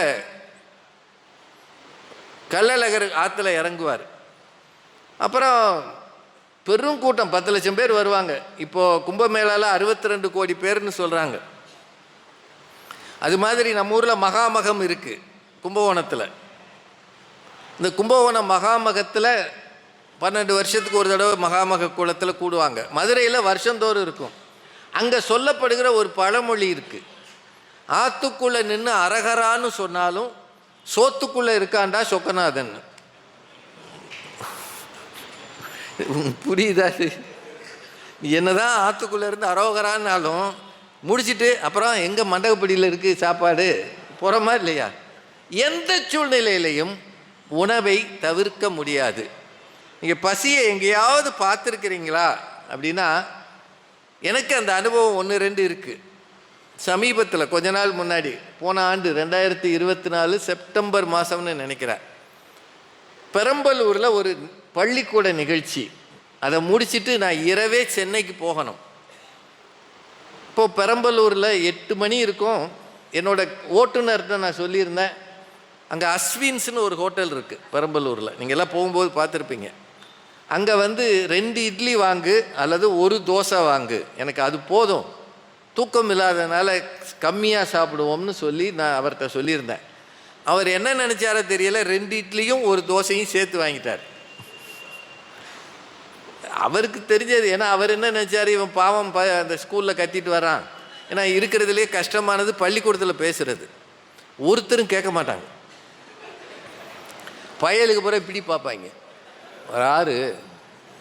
இப்போ எங்களுக்கு நிறைய நெருக்கடி இருக்குது. இப்போ என்னை இந்த இவங்கெல்லாம் சொல்கிறாங்கல்ல, ட்ரெயினில் எங்கேயாவது போகும்போது அப்பாவும் அம்மாவும் ஒரு பிள்ளையை கூட்டிகிட்டு வருவாங்க. இப்போ இங்கே ஒரு குழந்தை அழகாக இறை வணக்கம் பாடிச்சு. இப்போ அவங்க பெற்றோர் அந்த குழந்தைய அந்த மாதிரி வளர்த்துருக்குறாங்க. மொபைல் பார்க்க வளர்த்த பிள்ளைகளை வச்சுக்கிட்டு கூட்டிகிட்டு வருவாங்க, அல்லது ஏதோ இங்கிலீஷ் மீடியத்தில் படிக்கிற பிள்ளைகளை கூப்பிட்டு வருவாங்க. அவங்க நம்மளை பார்த்து, ராஜா சார் நீங்களா சொல்லிட்டு விட்டுருக்கலாம். அந்த சின்ன பையனை கூப்பிட்டு ஒரு யார் தெரியுமா, தெரியாதுன்னுவான். நமக்கு இதெல்லாம் எனக்கு அவசியம் ஐயா, நான் பாட்டுக்கு தானே செவனேன்னு இருந்தேன். நூண்டு பயலை கூப்பிட்டு இவர் யார் தெரியுமான்னு கேட்டு என்னை கேவலப்படுத்தணுமா? அதை விட பெருமை, you take a picture with uncle, அவன் நோன்றுவான். அதாவது நமக்கு கிடைச்ச உச்சபட்ச பத்மஸ்ரீ விருதே அதுதான். டேக் அ பிக்சர் வித் அங்கிள்னா நோன்றுவான். நமக்கு போங்கப்பா, நான் என்ன சும்மா உட்காந்து. இந்த மாதிரி அறிமுகம் இல்லாத சில நேரங்களில் பள்ளிக்கூடத்தில் சிரமப்படுவான். அந்த பள்ளிக்கூடத்தில் இவர் பேசிட்டு வர்றாருன்றதுக்காக எங்கள் டிரைவர் 2 இட்லியும் 1 தோசையை வாங்கிட்டார். வாங்கிட்டு சரி இங்கேயே சாப்பிட வேண்டாம், வண்டியில் ஏறி போகிற வழியில் சாப்பிடுவோன்ட்டு போயிட்டே இருந்தோம். அங்கேருந்து ஒரு 15-20 நிமிஷம் போயிட்டு நான் அவர்கிட்ட சொன்னேன், ஒரு வெளிச்சமான இடத்துல நிறுத்தியா, சாப்பிட்றது என்னன்னாவது நான் பார்த்துட்டு சாப்பிட்றேன்னு. அவர் என்ன பண்ணார், ஒரு இருட்டான ஓரத்தில் நிறுத்திட்டார். பல நேரங்களில் ஓட்டுநர்கள் இப்படி தான் பண்ணுவாங்க, நீங்கள் பார்த்துருப்பீங்க. பிரேக் அடினா போயிட்டே இருப்பார், போனால் நிறுத்திடுவார். அப்படி சில பேர் பார்க்கலாம். நான் பல வருஷம் பயணம் பண்ணதில் அதை பார்த்துருக்கேன். அவர் ரொம்ப ஒதுக்குப்புறம், ஆனால் நல்ல ஓரம், மெயின் ரோட்லேருந்து விலகி ஒரு மரத்தடியில் அப்படி ஓரமாக, ஐயா சாப்பிடுங்கய்யா அப்படின்னாரு. உள்ள லைட் இருக்குல்ல வண்டிக்குள்ளே, அந்த லைட்டை போட்டார். எனக்கு என்னவோ முதல்ல தோசையை சாப்பிடுவோம் அப்படின்னு அதை கையில் எடுத்து அந்த சாம்பாரை ஊற்றி கை வைக்கிறேன். இந்த மரத்தடியிலேருந்து ஒருத்தர் எந்திரிச்சு, ஐயா பசிக்குது அப்படின்னாரு. எனக்கு பகீர்னு போச்சு. என்னடா இந்த மரத்தடியில் இந்த இருட்டில் ஒருத்தன் பசியோடு இருக்கானா? நான் ஆச்சரியமாக பார்த்தேன். என்னையானா அந்த ஆள் கண்ணில் பசி தெரிஞ்சது. ஒரு மனுஷன் கண்ணில் பசி தெரியுமா அப்படின்றது அந்த இருட்டில் என் கண்ணில் பட்டது. பசித்தவர் முகம் பார் அப்படின்றது அன்னைக்கு தான் நான் பிரத்யட்சமாக பார்த்தேன் என் கையில். ஏன்னா நான் ஏற்கனவே இதை தொட்டுட்டேன். 2 இட்லியும் இருந்த சாம்பார் சட்னியும் அப்படியே தூக்கி கொடுத்தேன். தரையில் உட்காந்து அதை சாப்பிட்டார். அந்த காட்சி என்னால் மறக்கவே முடியாது. எத்தனை கொலை பசி இருந்தால் அந்த மனுஷன் அப்படியே சாப்பிட்ருப்பான். வெறும் தரையில் உட்காந்து. இந்த மண்ணிலே பல உயிரினங்கள், பல மனிதர்கள், உயிர்கள் பசியோடு உறங்கப் போகிறார்கள். தயவு செய்து வாய்ப்பு இருக்கும்போது கண்ணில் யாராவது பசியோடு இருப்பதை கண்டால் கட்டாயமாக உதவி செய்யுங்கள். அது உங்களுக்கல்ல, உங்கள் தலைமுறையை காப்பாற்றும். இதுதான் பசித்தவர்களுக்கு நாம் செய்ய வேண்டிய சின்ன சின்ன விஷயம். ஜெயமோகன் என்று ஒரு எழுத்தாளர் இருக்கிறார். அறம் என்கிற ஒரு புத்தகத்தை அவர் எழுதியிருக்கிறார். நீங்கள் யாராவது அதை படிச்சிருக்கீங்களான்னு எனக்கு தெரியல. ஒருவேளை படிக்கலைன்னா, நல்ல இலக்கியத்தை படிப்பதற்கு ஆசை இருந்தால் நீங்கள் கட்டாயம் வாங்கி படிக்க வேண்டிய புத்தகம் அறம் என்கிற ஜெயமோகனின் புத்தகம். அதில் சோற்று கணக்குன்னு ஒரு கதை இருக்கும். சோற்று கணக்கு.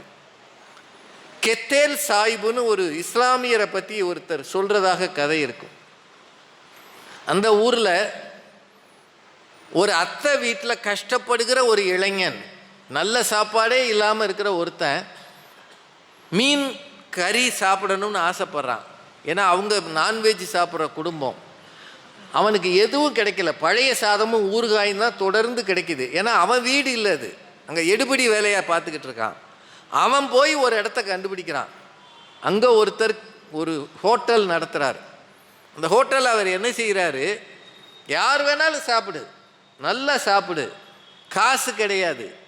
போகும்போது ஓரமாக ஒரு மரப்பில், நம்ம ஓட்டு போடுவோம்ல, ஒரு மரப்பு வச்சு ஓட்டு, அது மாதிரி ஒரு இடத்துல ஒரு உண்டியல் இருக்கும். தோன்ற தொகையை போடு, ஒன்றுமே போடாட்டியும் பரவாயில்லைன்னு கெத்தேல் சாய்புன்னு ஒருத்தர், இது வாழ்ந்த கதை, இது பொய் கதை இல்லை. அப்படி ஒருத்தர் அங்கே இருந்திருக்கிறார், கேரளா பக்கம். அவரை பற்றி ஒரு கதை இருக்குது.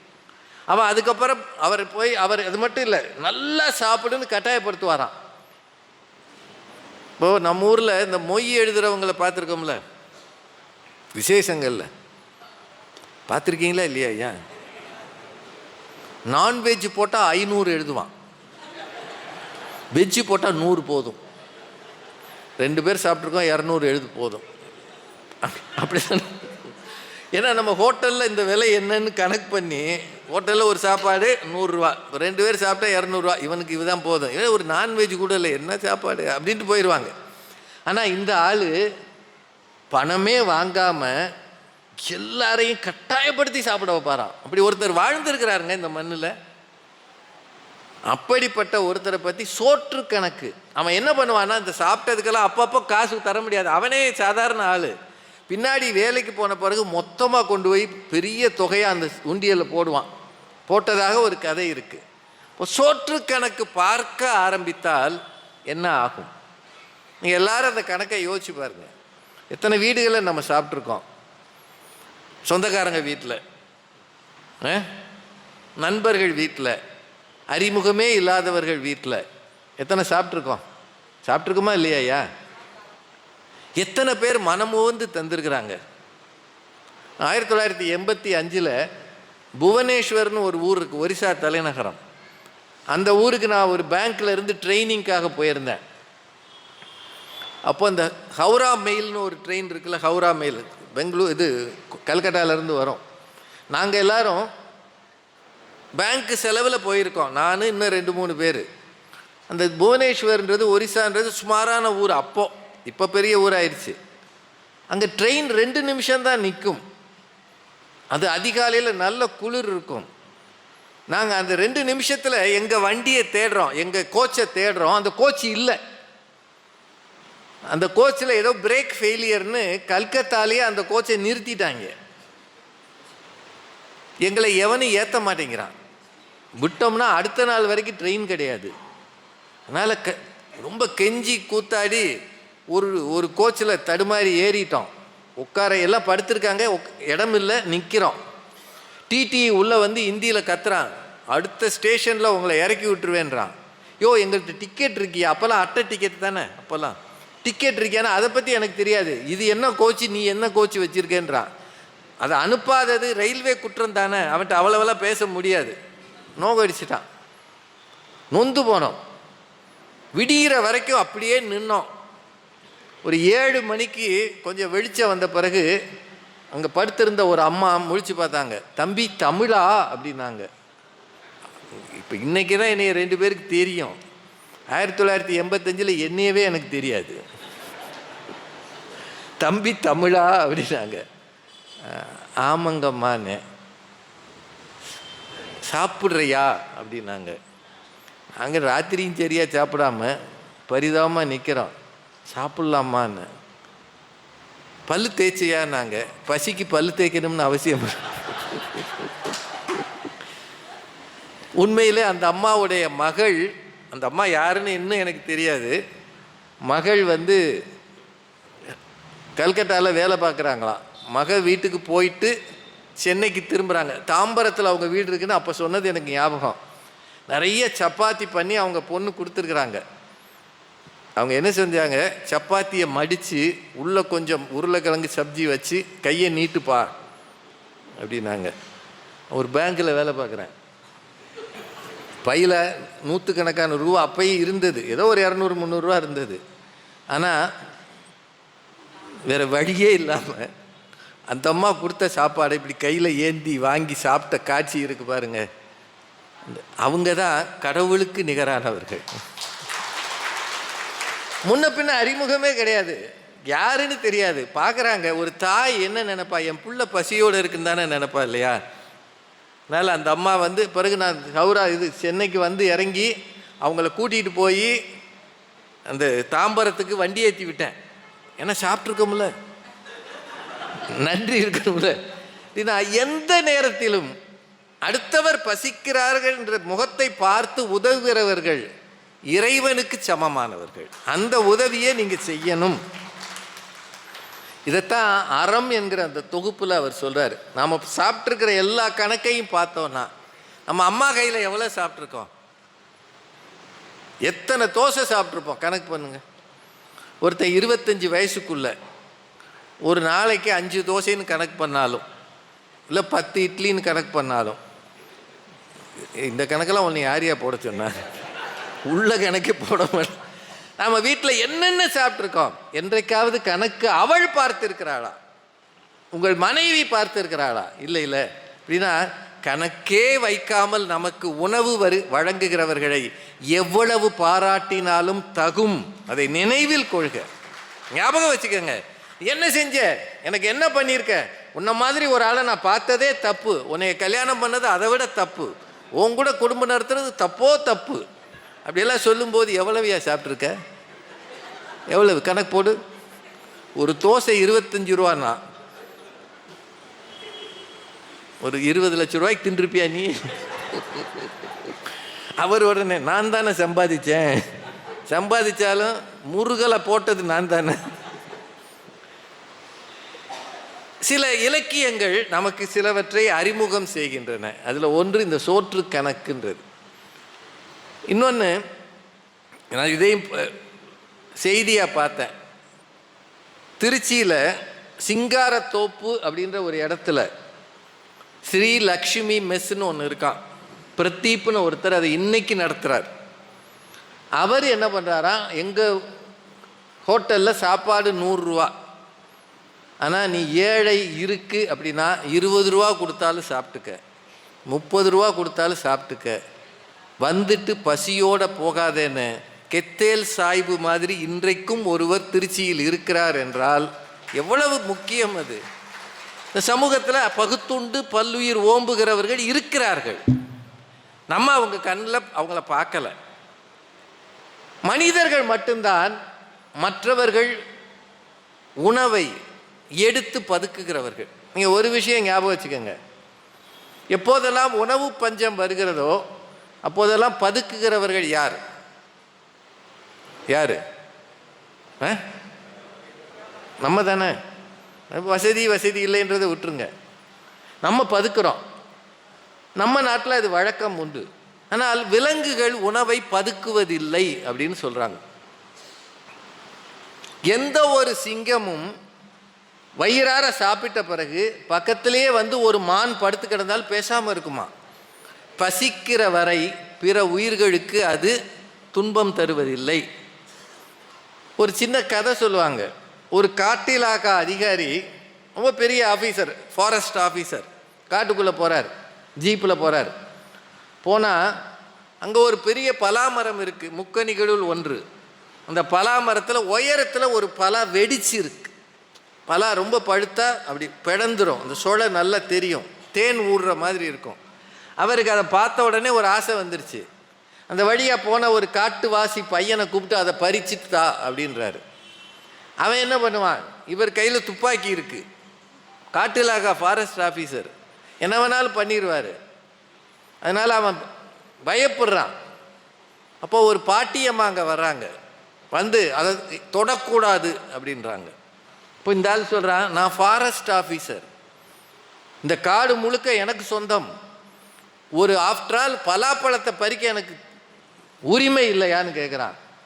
அப்போ அந்த பாட்டி சொல்கிறா, இந்த காட்டுக்குள்ள உச்சியில் இருக்கிற பலா கொம்பனுக்கு, நடுவில் இருக்கிறது மந்திக்கு, எட்டுற உயரத்தில் இருக்கிறதா நமக்கு, இதுதான் எங்கள் சட்டம்னு சொல்கிறா. உங்களுக்கு புரியுதா அது என்னன்னு? உயரத்தில் இருக்கிற பலா யானைக்கு, நடுவில் இருப்பது குரங்குக்கு, எட்டும் உயரத்தில் இருப்பது தான் மனிதருக்கு, இதுதான் காட்டுவாசிகளின் சட்டம் என்று ஒரு பாட்டி சொல்கிறான்னா, காடுகளிலே உணவை குறித்த திட்டம் இருக்கிறது. நாட்டில்தான் எதை பற்றியும் கவலை இல்லாத பதுக்கல் இருக்கிறது. இருக்கா இல்லையா? அப்படின்னா நாம் என்ன செய்யணும்? பிறருக்கு கொடுக்கிற சிந்தனை நமக்குள் வரணும். ரொம்ப காலமாகவே நாம் கொடுக்கிறோம் என்ற எண்ணம் நமக்குள் இருப்பதும் தவறு என்ற சிந்தனை நமக்கு இருக்கிறது. ரொம்ப காலமாக இருக்கு. ஒரு சீன கதை ஒன்று. ஒரு அரசர், சைனாவில் ஒரு அரசர் பெரிய விருந்து போடுறார், பெரிய விருந்து.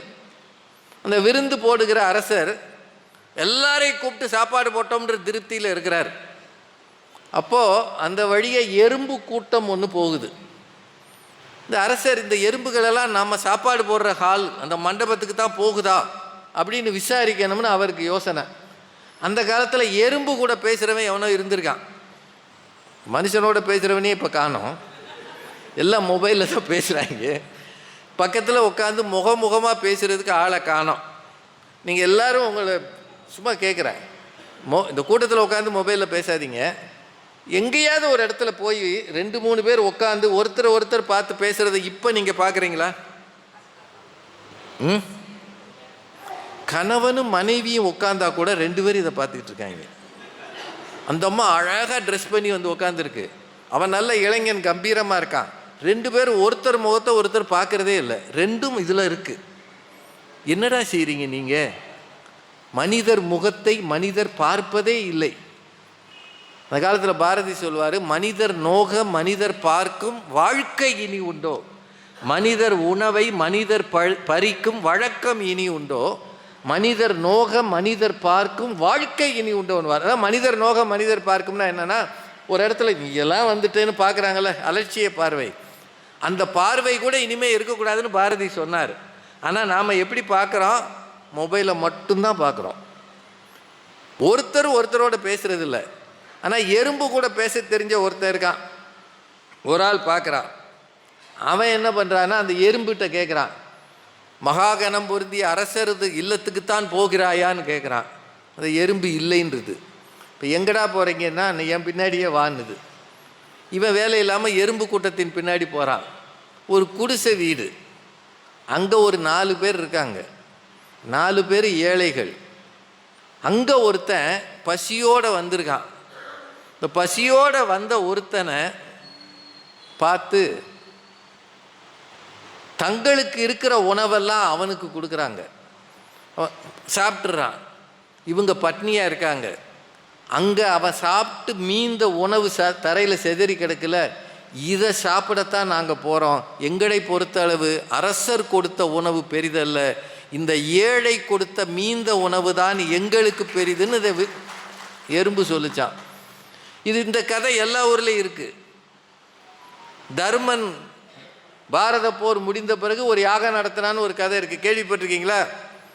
யாகம் நடத்தும்போது ஒரு கீரி பிள்ளை வந்ததான். அந்த கீரி பிள்ளைக்கு உடம்புல பாதி பொன்னிறமாக இருந்திருக்கு. அது யாகசாலை ஓரமாக உருண்டுருக்கு. இப்போ அங்கே இருக்கிறவங்களாம் கேட்டிருக்காங்க, என்னது நீ இங்கே உருள்றேன்னு. இல்லை நான் ஒரு விருந்துக்கு போனேன், அந்த விருந்து நடந்த இடத்துல உருண்டேன், உடம்பெல்லாம் பொன்னிறம் ஆயிடுச்சு. அது மாதிரி எங்கேயாவது ஒரு தர்மம் நடக்குமான்னு தேடினேன், எங்கேயும் காணோம், இங்கேயும் காணோம்னு. இன்னும் தர்மம் நடத்தின யாகத்தில் தர்மம் இல்லையா? அவன் சண்டைக்கு வந்திருக்கான். எங்கடா நீ போனேன்னு கீரி கேட்டால் கீரியும் பேசும். அப்போ எறும்பு பேசினா கீரி பேசாதா? இந்த கீரி சொல்லிச்சா இதே கதை தான். ஒரு வீட்டில் 4 பேர் இருந்தாங்க, கணவன், மனைவி, மகன், மருமகள். 4 பேரும் தங்களுக்கு இருந்த உணவை அதிதிக்கு கொடுத்தார். அதிதினா சாப்பிட வந்தவன். அவன் சாப்பிட்டு மீந்த துகளில் நான் உருண்டேன், என் உடம்பு பொன்னிறமாகியதுன்னு பாரத கதையிலையும் சொல்லுதுன்னா, சொல்ல வர்றது ஒன்று தான். ஒன்றுமே இல்லை என்றாலும் இருப்பதை கொடு. எதுவுமே இல்லை ஒரு வீட்டில், ஒரு இளைஞன், ஒரு குழந்தை கேட்குது, பவதி பிச்சாந்தேகின்னு நிற்கிது. ஆதிசங்கரர் சின்ன குழந்தை அங்கே இருந்த எதையோ ஒன்றை தேடுகிறாள், எதுவும் இல்லை. ஒரு நெல்லிக்கனியை கொடுக்கிறாள். இங்கேயும் நெல்லிக்கனி, அங்கேயும் நெல்லிக்கனி. அதை வாங்கி உண்ட அந்த குழந்தை கனகதாரா ஸ்தோத்திரம் பாடியது.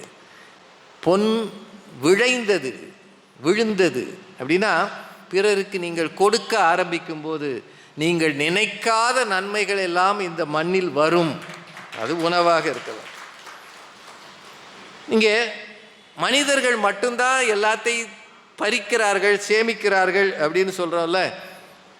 இந்த நேஷனல் ஜியோகிராஃபிக் மாதிரி சேனல்ஸ் எல்லாம் நீங்கள் பார்த்தீங்கன்னா முதலைகளை காட்டுவாங்க.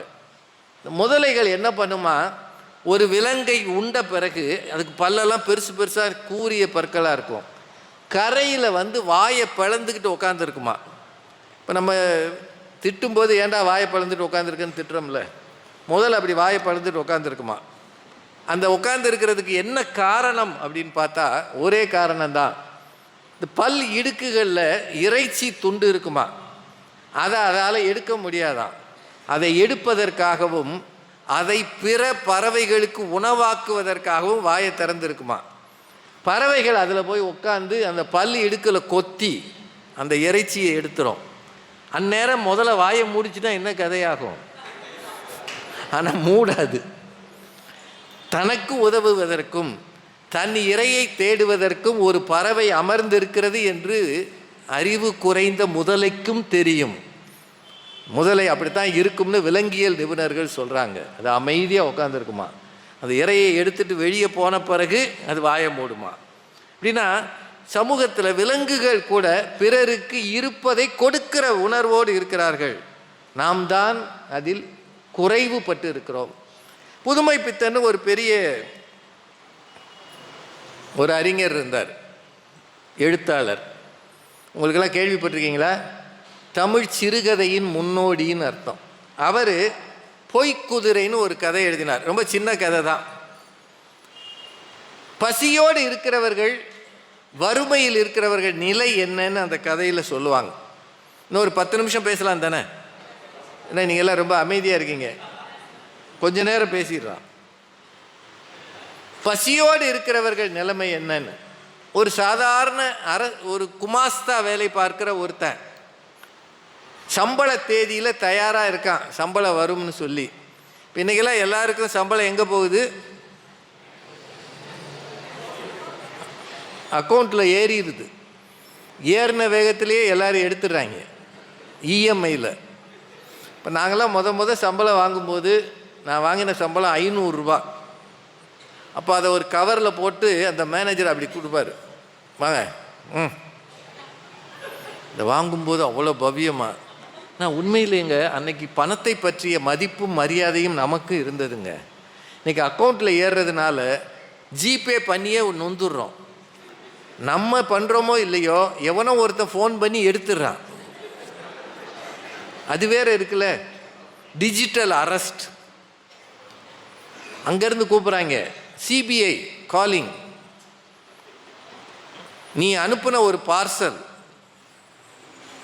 போதைப் பொருளோடு பிடிபட்டிருக்கிறது, உன் மீது அரெஸ்ட் வாரண்ட் இருக்கிறது. எனக்கே வந்தது அது. 1.5 மணி நேரம் உள்ளே உட்கார வச்சுட்டாங்க. நான் சொல்கிறது உண்மைங்க, பொய் இல்லை. மதுரை கமிஷனர்கிட்ட வேணால் கேட்டுக்கோங்க. 1.5 மணி நேரம் ரூம்லேயே இருந்தேன். இது நடந்தது ஒரு 7-8 மாதம் முன்னாடி. வெளியே போகப்படாது, கதவை திறக்காதுன்றான். கண்டினியூஸாக கால், உன் மேலே அரெஸ்ட் வாரண்ட் இருக்குது, பாம்பேயில் இருக்குது, உங்கள் வீட்டுக்கு வருவோம், நீ யாராக இருந்தானே உன்னை தூக்கிடுவோம்ன்றான். நான் ரிட்டையர் ஆகி வீட்டில் உட்காந்துருக்கேன். என்கிட்ட என்னடா இருக்குது? அவன் எப்படி பேசுகிறான் தெரியுமா? கடுமையாக பேசுகிறான். நான் நொந்து போனேன். நல்ல வேளை என்கிட்ட இன்னொரு ஃபோன் இருந்தது. அதில் எனக்கு தெரிஞ்ச போலீஸ் உயர் அதிகாரிகிட்ட பேசினேன். அவர், உங்களையும் பிடிச்சிட்டாங்களா? டிவியில் பேசும்போது விவரமாக பேசுகிறீங்க, இதெல்லாம் ஹோக்ஸ் கால்னு உங்களுக்கு தெரியாதான்னாரு. தெரியாது சார், போலீஸ்னாலே பயம் சார். சத்தம் இல்லாமல் அந்த ஃபோனை கட் பண்ணுங்க, ஏதாவது சந்தேகம்னா என்கிட்ட வாங்கன்னாரு. 1.5 மணி நேரம் கழித்து வேர்த்து விறுவிறுத்து நான் வெளியில் வந்தேன்.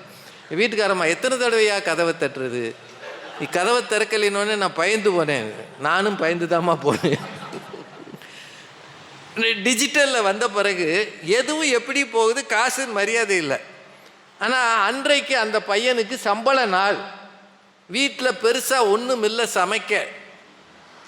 1லேருந்து 20 வரைக்கும் கொண்டாட்டம் கொண்டாட்டம், 21லேருந்து திண்டாட்டம்னு அந்த காலத்தில் என்எஸ் கிருஷ்ணன் பாடியிருப்பார். அது அந்த காலத்தில் நடந்தது. ஏன்னா இதெல்லாம் வந்து 1950களில் வந்த கதை. இப்போ இந்த பொண்ணு எதிர்பார்த்து காத்திருக்கிறா, கணவன் ஏதாவது பணத்தோடு வருவான்னு.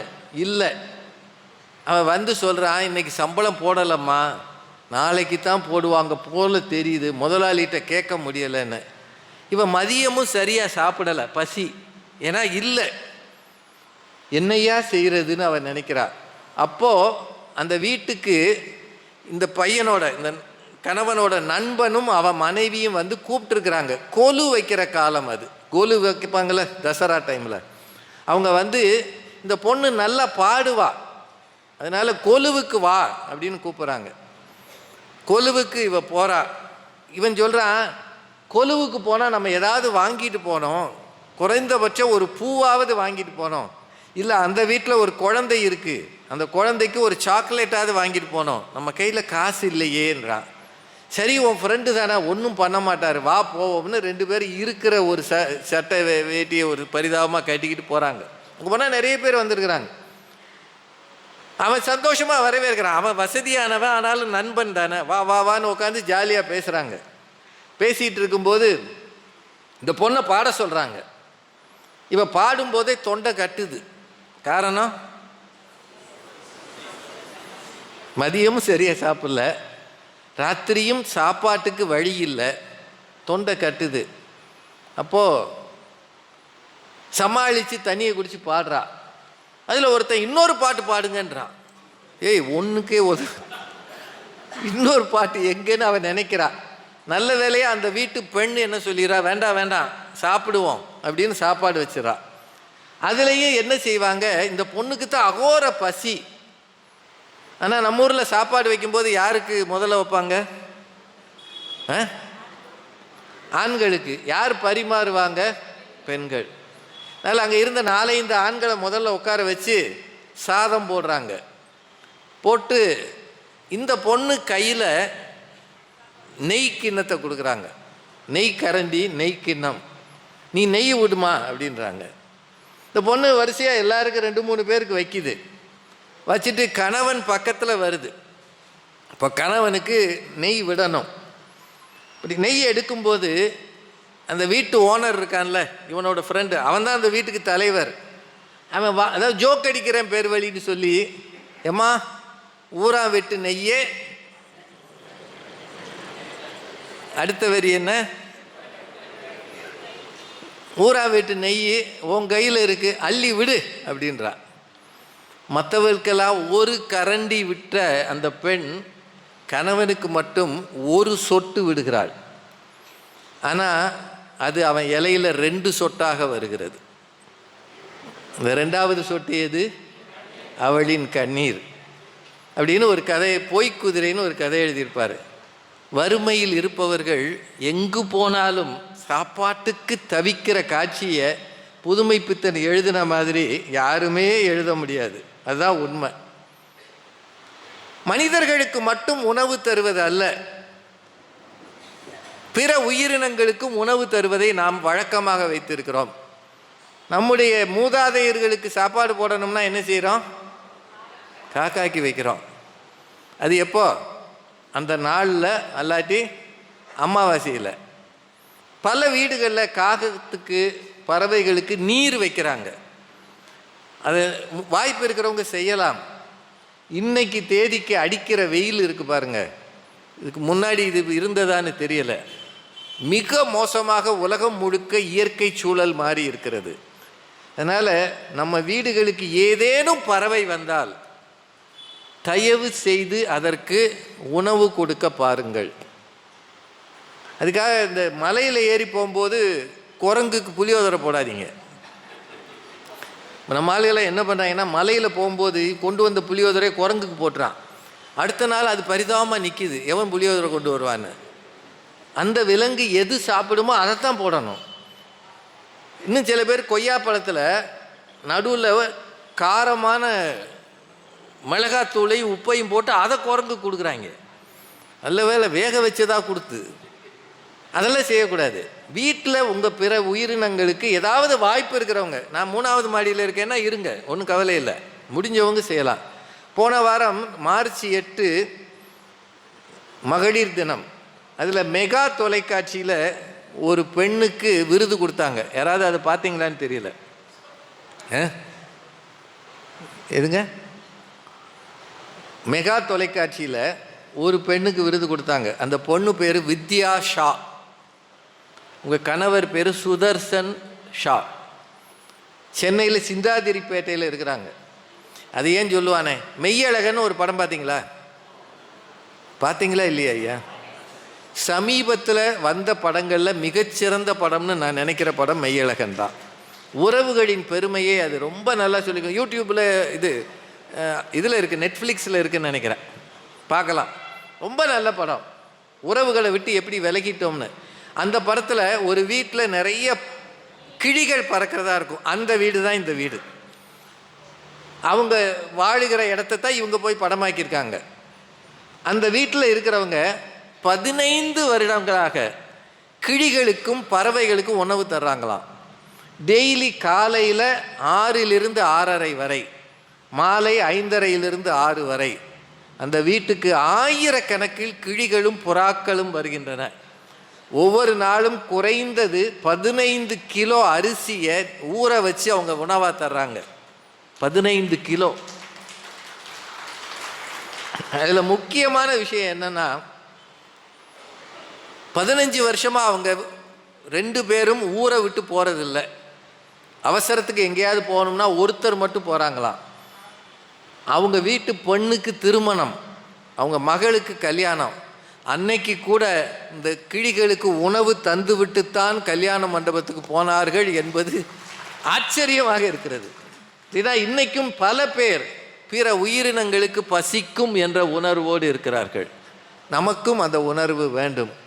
பக்கத்தில் இருக்கிறவனை பார்த்து சாப்பிட்றீங்களான்னு கேட்காம கூட நம்ம பயணம் பண்ணுறதை பார்த்துருக்கோம்ல, பார்த்துருக்கோமா இல்லையா? நான் ரொம்ப நாள் முன்னாடி ஆமாம், அப்போது பாண்டியன் எக்ஸ்பிரஸ்ஸு 7:30 மணிக்கு கிளம்பும், சென்னையிலேருந்து கிளம்பி மதுரைக்கு போகும். நான் ஒரு பட்டிமன்றம் முடிச்சுட்டு சீக்கிரமாக வந்தேன். ட்ரெயினை பிடிக்கிற அவசரத்தில் ஏறிட்டேன். பாண்டியன் எக்ஸ்பிரஸில் இந்த பேண்ட்ரி கார் கிடையாது, சாப்பாடு தர்றது கிடையாது, ஒன்றுமே கிடையாது. எனக்கு அன்றைக்கி அப்பர் பெர்த்து, மேலே ஏறி படுத்திருக்கேன். கீழே ஒரு குடும்பம் இருந்தது. கீழே இருந்தவங்களாம் என்னை பார்த்தாங்க. ராஜா சார், பட்டிமன்றம் சூப்பர் அப்படின்னாங்க. பசியோடு இருக்கேயான்னு சொல்ல கஷ்டமாக இருந்தது.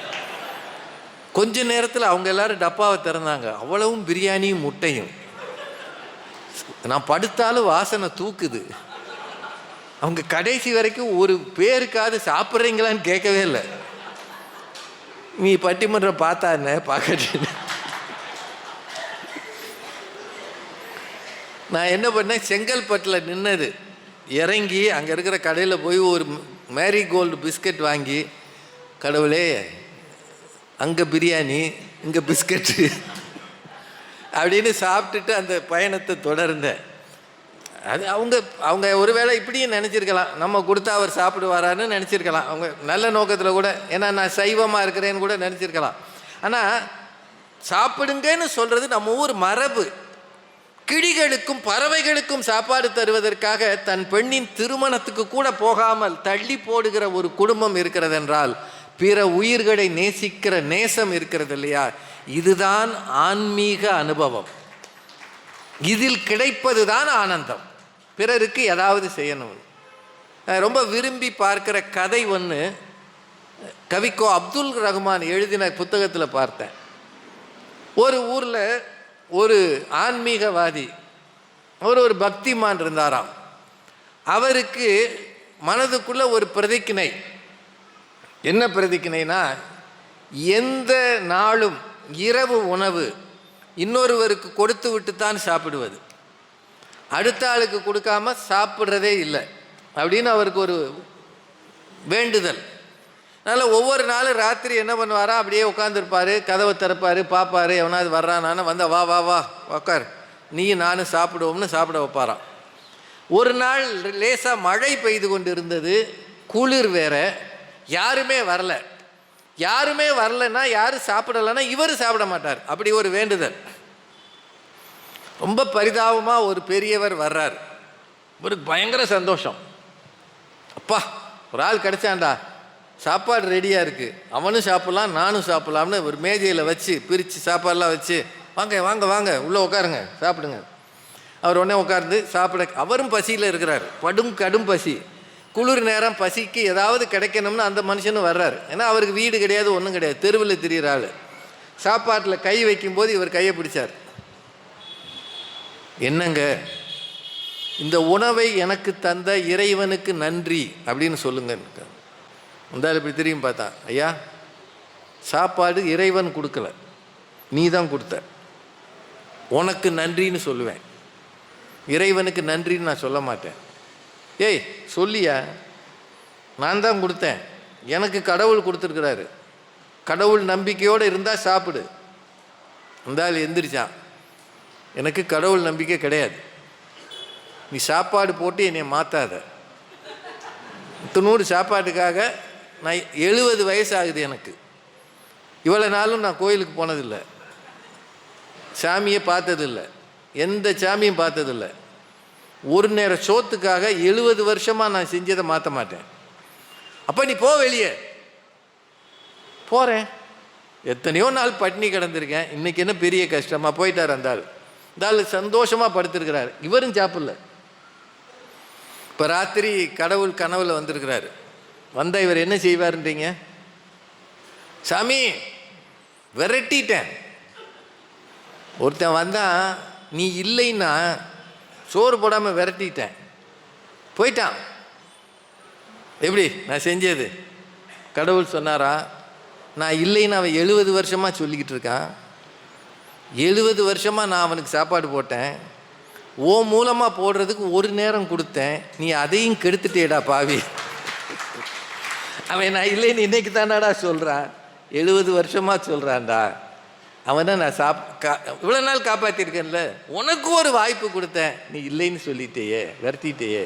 அப்படின்னா நடமாட கோயில் நம்பர் கொன்றியின் படமாட கோயில் பகவர்க்கு அது ஆமே. யாரோ ஒருவனுக்கு கொடுக்கிறீர்கள். பைபிளில் சொல்வாங்க, இந்த சிறியவர் ஒருவருக்கு எதை செய்தீர்களோ அதை எனக்கே செய்தீர்கள். இறைவனுக்கு செய்தது. ஏழைகளுக்கு கொடுக்கிறவன் கடவுளுக்கு கொடுக்கிறான். அதான உண்மை. இப்படி வருகிற யாருக்கும் எதையாவது செய்யுங்கள். யாவர்க்குமாம் இறைவருக்கு ஒரு பச்சிலை, யாவர்க்குமாம் பசுவுக்கு ஒரு வாயுரை, யாவர்க்குமாம் உண்ணும்போது ஒரு கைப்பிடி. எவ்வளோ முக்கியமானதுங்க. நம்ம தொடர்ந்து சமயம் சொன்னது தாங்க அது. யாவர்க்குமாம் உண்ணும்போது ஒரு கைப்பிடி. அடுத்த ஆளுக்கு ஏதாவது கொடுங்க. யாவர்க்குமாம் பிறருக்கு இன்னுரை தானே. இவ்வளவு காலம் சொல்லியிருக்கிறோம். நாம் செய்திருக்கிறோமா? பிறருக்கு எதையாவது செய்ய நினைத்து இருக்கிறோமா? பிறருக்கு கொடுக்க ஆசைப்படுகிறோமா? கொடுப்பதில் நிறைகிறோமா? இன்னும் ஒன்று சொல்லிடுறேன், மீந்ததை வேண்டாம் என்பதை கொடுக்காதீர்கள். உங்களிடம் இருப்பதில் நல்லதை கொடுங்கள். மீந்ததை நம்ம ஊரில் கழனி தண்ணின்னு கொடுப்பாங்க மாடுகளுக்கு, அது மாதிரி மனிதருக்கு கொடுக்கக்கூடாது. நீ என்ன சாப்பிட்றையோ அது இருந்தால் கொடு. இது நேற்று வச்சு இது சும்மா கிடக்குன்னு கொடுக்காத. இது முந்தா நாள் சட்னி போனால் போகுதுன்னு கொடுக்காத. அது தேவையே இல்லை. உணவு என்பது உயிரை வளர்ப்பது.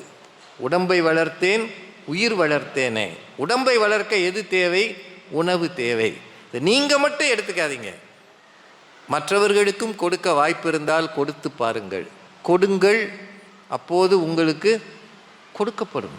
நீங்கள் யாருக்கு எதை கொடுக்குறீங்களோ அது உங்களுக்கும் தரப்படும். சாப்பாடு இவ்வளவு முக்கியன்றதுனால தான் எனக்கு இந்த திருக்குறள் நினைவுக்கு வந்தது. இன்னும் ஒரு 5 நிமிஷம் எடுத்துக்கலாமா? ஒரே ஒரு விஷயம், இது நான் பல இடங்களில் சொன்னது, ஆனாலும் இந்த சாப்பாடுன்னு வர்றதுனால இதை சொல்லலாம்னு நினைக்கிறேன். நான் வழக்கமாக இந்த திரைப்படங்களை பற்றி மேடைகளை சொல்கிறது இல்லை.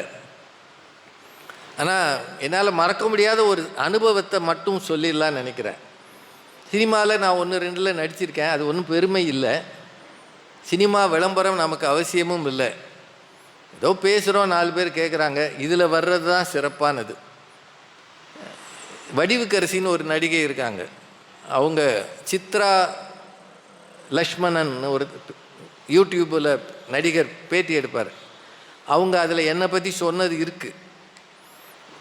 அவங்க எவ்வளவோ காலம் கழிச்சு 18 வருஷம் கழித்து என்னை பற்றி நினைவில் வச்சு இப்போ இந்த 24 அதை சொல்லியிருந்தாங்க. என்ன சொல்லியிருந்தாங்கன்னா, ஒரு முறை நான் பார்த்து வியந்தது என்னென்னா, சூப்பர் ஸ்டார் ரஜினிகாந்த் ராஜா சாரை கேட்டார், நடிப்பது பெருசா பட்டிமன்றம் பெருசான்னு கேட்டார். இப்போ நானாக இருந்தால் நடிப்புன்னு தான் சொல்லியிருப்பேன். அவர் கொஞ்சம் கூட தாமதிக்காமல், இது என்ன சார் நடிப்பு, ஏதோ யாரோ எழுதி கொடுக்குறாங்க அதை பேசுகிறேன், இதெல்லாம் ஒரு விஷயமா, பட்டிமன்றம் தாங்க பெருசு, அதில் இருக்கிறதாங்க சிறப்புன்னு சொன்னார். 18 வருஷம் முன்னாடி ஒரு பெரிய நடிகர்கிட்ட இவர் எப்படி தைரியமாக பேசுனாருன்னு இப்போ நினச்சாலே எனக்கு ஆச்சரியமாக இருக்குது. நான் அவங்க இப்போ பேசுனது யூடியூப்பில் இருக்குது. அந்த அனுபவத்தில் நான் முதல் நாள் நடிக்க போன அந்த சின்ன இன்சிடெண்ட்டை உங்களுக்கு நினைவுபடுத்துகிறேன். முதல் நாள் போயிருக்கேன். இந்த மாதிரி கேமரா இருக்குது, எனக்கு எதுவுமே தெரியாது, நடிப்புன்னா தெரியாது. ஏதோ பட்டிமன்றத்தில் கூட்டத்தில் பேசுவோம், நம்ம எப்படி இருந்தாலும் ஒன்றும் தெரியாது, பெரிய மேக்கப் கிடையாது. நடிக்க போனால் மேக்கப் போடுவாங்க, முகத்தில் போனது வந்ததெல்லாம் பூசுவாங்க, நம்மளை அழகாக்க முயற்சி பண்ணுவாங்க. இருந்தால் தானே ஆகும். அவ்வளவையும் பண்ணி ஒரு ஆள் பெயிண்ட் கீண்டெல்லாம் அடித்து ஒரு இடத்துல ஒரு கேரவன்னு சொல்லுவாங்க, ஒரு பெரிய வேன் மாதிரி இருக்கும், உள்ளுக்குள்ளே ஏசியெல்லாம் இருக்கும், ரூம் மாதிரி இருக்கும், அதில் உட்கார வச்சுருவாங்க. உட்கார வச்சுட்டு போயிட்டான் அந்த ஆள், ஒரு மேக்கப் போட்ட ஆள். அவரை இன்னும் என்னால் மறக்க முடியாது. அவர் சபரிமலைக்கு மாலை போட்டிருந்தார். இது 2006 நடந்தது. மாலை போட்டவர் என்னை வந்து பார்த்தார், யாருங்க பார்த்தார், நீங்கள் தானா? கேஆர் விஜயாவுக்கு மேக்கப் போட்டிருக்கேன், எம்ஜிஆருக்கு டச்சப் பாயாக இருந்திருக்கேன், நடிகை சுஜாதா தெரியுமா, சுஜாதா அந்தமான் காதலி, அவங்கக்கிட்ட கொஞ்ச நாள் வேலை பார்த்துருக்கேன், இன்றைக்கி உங்களுக்கு மேக்கப் போடுறேன் அப்படின்னாரு. அதுக்கு என்ன அர்த்தம்னு எனக்கு இன்றைக்கி வரைக்கும் தெரியலை. எவ்வளவு பெரிய ஆள்கிட்டையெல்லாம் நான் இருந்தேன், என் கரகம் ஓங்கிட்டு வந்து அப்படின்னு கேவலமாக என்னை ஒரு பார்வை பார்த்தார். பார்த்துட்டு என்னென்னவோ பண்ணார், இப்படி பெயிண்ட் கிண்டெல்லாம் அடிச்சுட்டு. நான் அதோடு சும்மா இருந்திருக்கலாம். ஏங்க எனக்கு வயசான வேஷம் தானே, அதுக்கு எதுவும் வெள்ளை முடியெல்லாம் வைப்பீங்களான்னு கேட்டேன். அந்த ஆள் சொன்னார், அவசியம் இல்லை, இப்போ இருக்கிறதே வயசான மாதிரி தான் இருக்குது, உனக்கு இன்னொரு மேக்கப் தேவையில்லை. சரின்னு விட்டுட்டேன். அப்புறம் உட்காந்துருந்தேன். எனக்கே கேவலமாக இருந்தது, இந்த ஆள்கிட்ட விடியங்காட்டி வசதி வாங்கியிருக்கோமே, இப்படி சொல்கிறானேன்ட்டு உட்காந்துருந்தேன். கொஞ்ச நேரம் இருங்க, உங்களுக்கு ட்ரெஸ் எல்லாம் வரும்ட்டு போயிட்டார் அவர். ஒரு 8 மணிக்கு ஒரு சின்ன பையன் வந்தான், ஒரு டீனேஜ் பையன் மாதிரி ஒருத்தன். அவருக்கு பேர் காஸ்டியூமர்னு பேர். காஸ்டியூமர்னா என்ன? மேக்கப்பில் ட்ரெஸ்ஸு கொண்டு வர்றாரு. அவன் ஒரு இந்த மாதிரி ஒரு வேட்டியும் ஒரு பனியனும் கொண்டு வந்தான், கை வச்ச பனியன் கொண்டாந்து மாட்டினான். சார் இதை போட்டுக்கங்கன்னா, சட்டை எங்கடா அப்படின்னு. உங்களுக்கு சட்டை கிடையாதுன்ட்டு போயிட்டான். என்னங்கடா செய்கிறீங்க? அந்த ஆள் அவன் பங்குக்கு எதுவும் சொன்னா, நீ ஓம் பங்குக்கு சட்டை இல்லைன்றா. சார் சட்டை கிடையாது சார், டைரக்டர் சொல்லிட்டாரு உங்களுக்கு படத்தில் சட்டை கிடையாதுன்னா. அதாவது அப்போவே நான் கொஞ்சம் பட்டிமன்றத்தில் அறிமுகமான ஆள். ஏன்னா சன் டிவியில் நான் 93லேருந்து பேசுகிறேன். 13 வருஷம் பேசி எல்லாருக்கும் தெரியும் ஓரளவு. அப்போ சன் டிவி பார்க்குறவங்க எண்ணிக்கை மிக அதிகம். அப்போ வேறு எதுவும் இல்லை, சேனல்ஸ் குறைவு.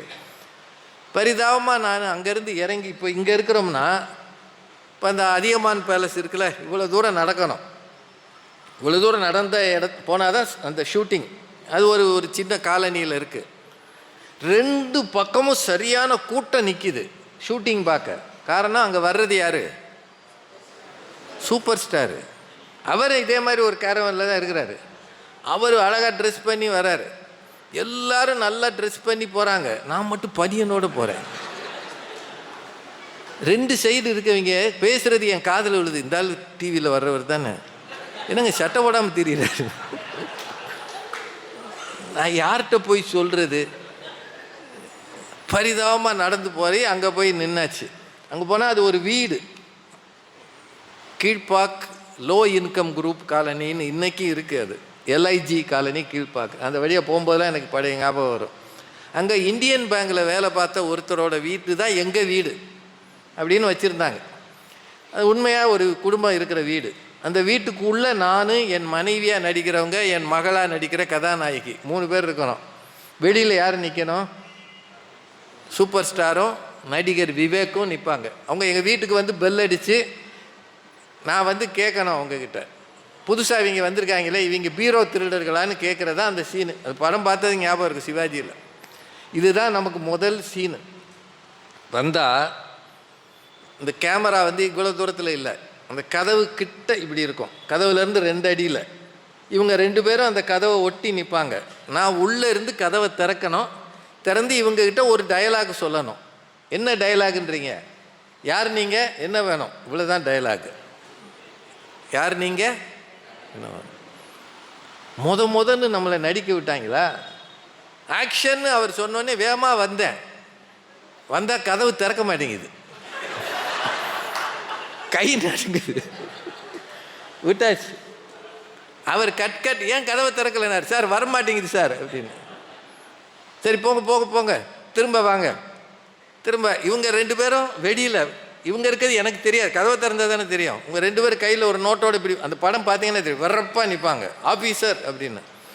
நான் திரும்பி வாங்க கமான் ஆக்ஷன் அப்படின்னு. நாங்கள் வந்து இப்படி பார்த்தேன், யார் நீங்கள், என்ன வேணும்? அவர் உடனே கட் சார் என்ன சார் நீங்கள் ஏதோ தெரிஞ்ச ஆள்கிட்ட பேசுகிற மாதிரி பேசுகிறீங்க. அவங்க 2 பேரும் உங்கள் வீட்டுக்கு திருட வந்தவங்கன்னு நீங்கள் நினைக்கணும் சார். நீங்கள் வந்து யோசிக்கணும். யோசித்து நம்ம டிவியில் சொன்னாங்களே அவங்க தான் இவங்களான்னு யோசித்து பேசணும். நான் வேகமாக வந்து எப்படி நின்று யோசித்தேன். சார் எவ்வளோ நேரம் யோசிப்பீங்க? இங்கே யோசிக்கிறதுக்குள்ளே அவங்க உள்ளே போய் திருடிட்டு போயிடுவாங்க. வந்தீங்களா அப்படி ஒரு பார்வை பார்த்துட்டு தைரியமாக பேசணும் சார். இது போகுது வருது, சீன் ஓகே ஆகலை. அதில் கொடுமை என்னென்னா, கூட்டம் சுற்றி இருக்காங்கல்ல, ஏன்னா எல்லோரும் மக்கள் நிற்கின்றது தானே நடக்குது. அவங்க அங்கேருந்து கத்துறாங்க, இந்த ஆள் டிவியில் பேசுவான்ல, சன் டிவியில் ஏதோ சதி பண்ணுறாங்கடா, யார் நீங்கள், என்ன வேணுமே இவனுக்கு பேச தெரியல அப்படின்னு ஆளாளுக்கு திட்டுறாங்க. என் காது பட எனக்கு ரொம்ப கேவலமாகவும் சங்கடமாகவும் இருந்தது. அதெல்லாம் ஒரு பெரிய விஷயம் இல்லை. இந்த கதவை நான் திறக்கலை இல்லையா சரியா? அதனால் நான் கிட்ட வரும்போது கதவை திறக்கிறதுக்கு 2 பேரை படுக்க வச்சுருந்தாங்க கீழே. சினிமாவில் நடக்கிறது எல்லாமே கூத்தாக இருக்கும். அந்த மாதிரி 2 பேர் கீழே படுத்துருக்கான். நான் கிட்ட வரும்போது அவனே கதவை திறப்பான். அவங்க 2 பேர் கீழே இருந்து என்னைய பார்க்குறாங்க. யோ எப்போ ஏன் முடிப்பு, நாங்கள் கீழே படுத்து கிடக்கோம், எங்களை யாராவது காப்பாற்றுங்கடான்னு. ரொம்ப நொந்து போச்சு. 11 மணிக்கு தொடங்கினது, 1 மணி வரைக்கும் அந்த ஷாட் ஓகே ஆகலை. அப்போது சாப்பிட போகணுங்க. பிரேக்குனா சாப்பாடுக்கு போகணுன்னு அர்த்தம். சாப்பிட போயாச்சு. நல்ல சாப்பாடு, ஏவிஎம்மில் பிரியாணி அது இதுன்னு சாப்பாடு நமக்கு போடுறதுக்கு ஒரு ஆள் ஹெல்ப்புக்கு. ஆமாம், அப்படிலாம் செய்வாங்க. எனக்கு இதெல்லாம் புது அனுபவம். தட்டில் சாப்பாடு போட்டு அவர் சாப்பிடுங்கன்னாரு. நான் சொன்னேன், எனக்கு திடீர்னு தோணுச்சு, இந்த பகலில் என்ன பண்ணி கிழிச்சோம்னு நமக்கு சாப்பாடு போட்டிருக்காங்க.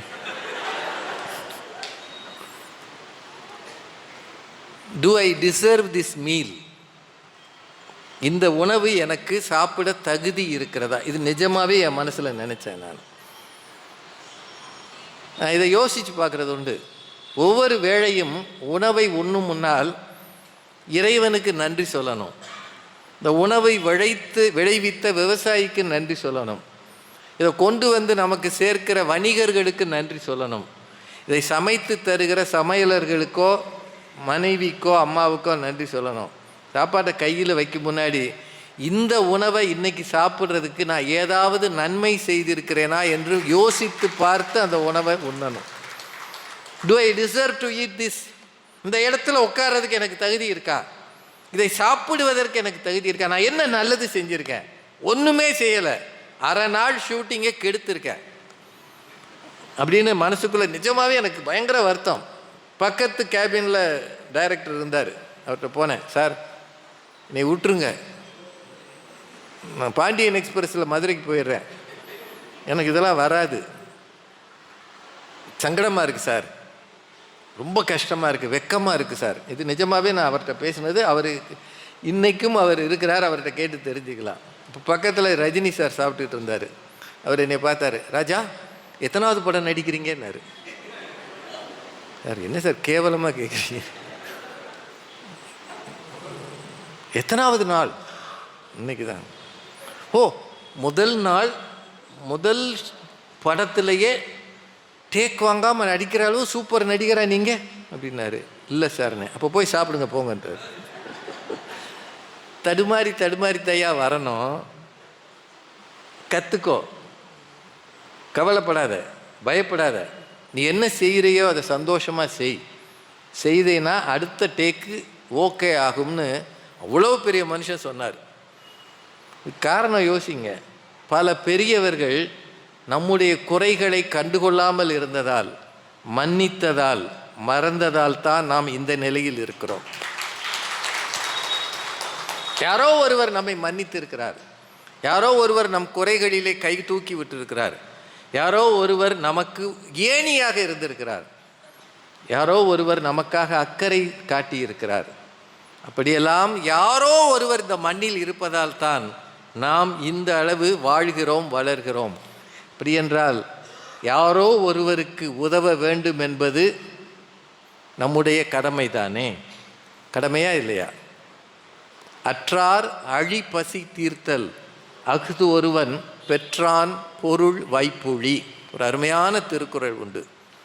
அற்றார் ஒன்றுமில்லாதவர், அழி பசி அவனை உயிரை எடுக்கின்ற பசி, வந்து வந்து அழிந்து மீண்டும் பிறக்கிற பசி.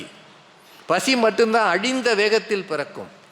2 மணிக்கு சாப்பிட்ருப்போம், 4 மணிக்கு பசிக்கும். 2 மணிக்கு சாப்பிடும்போது இந்த பசி அழிந்ததாக நமக்கு தோன்றும்.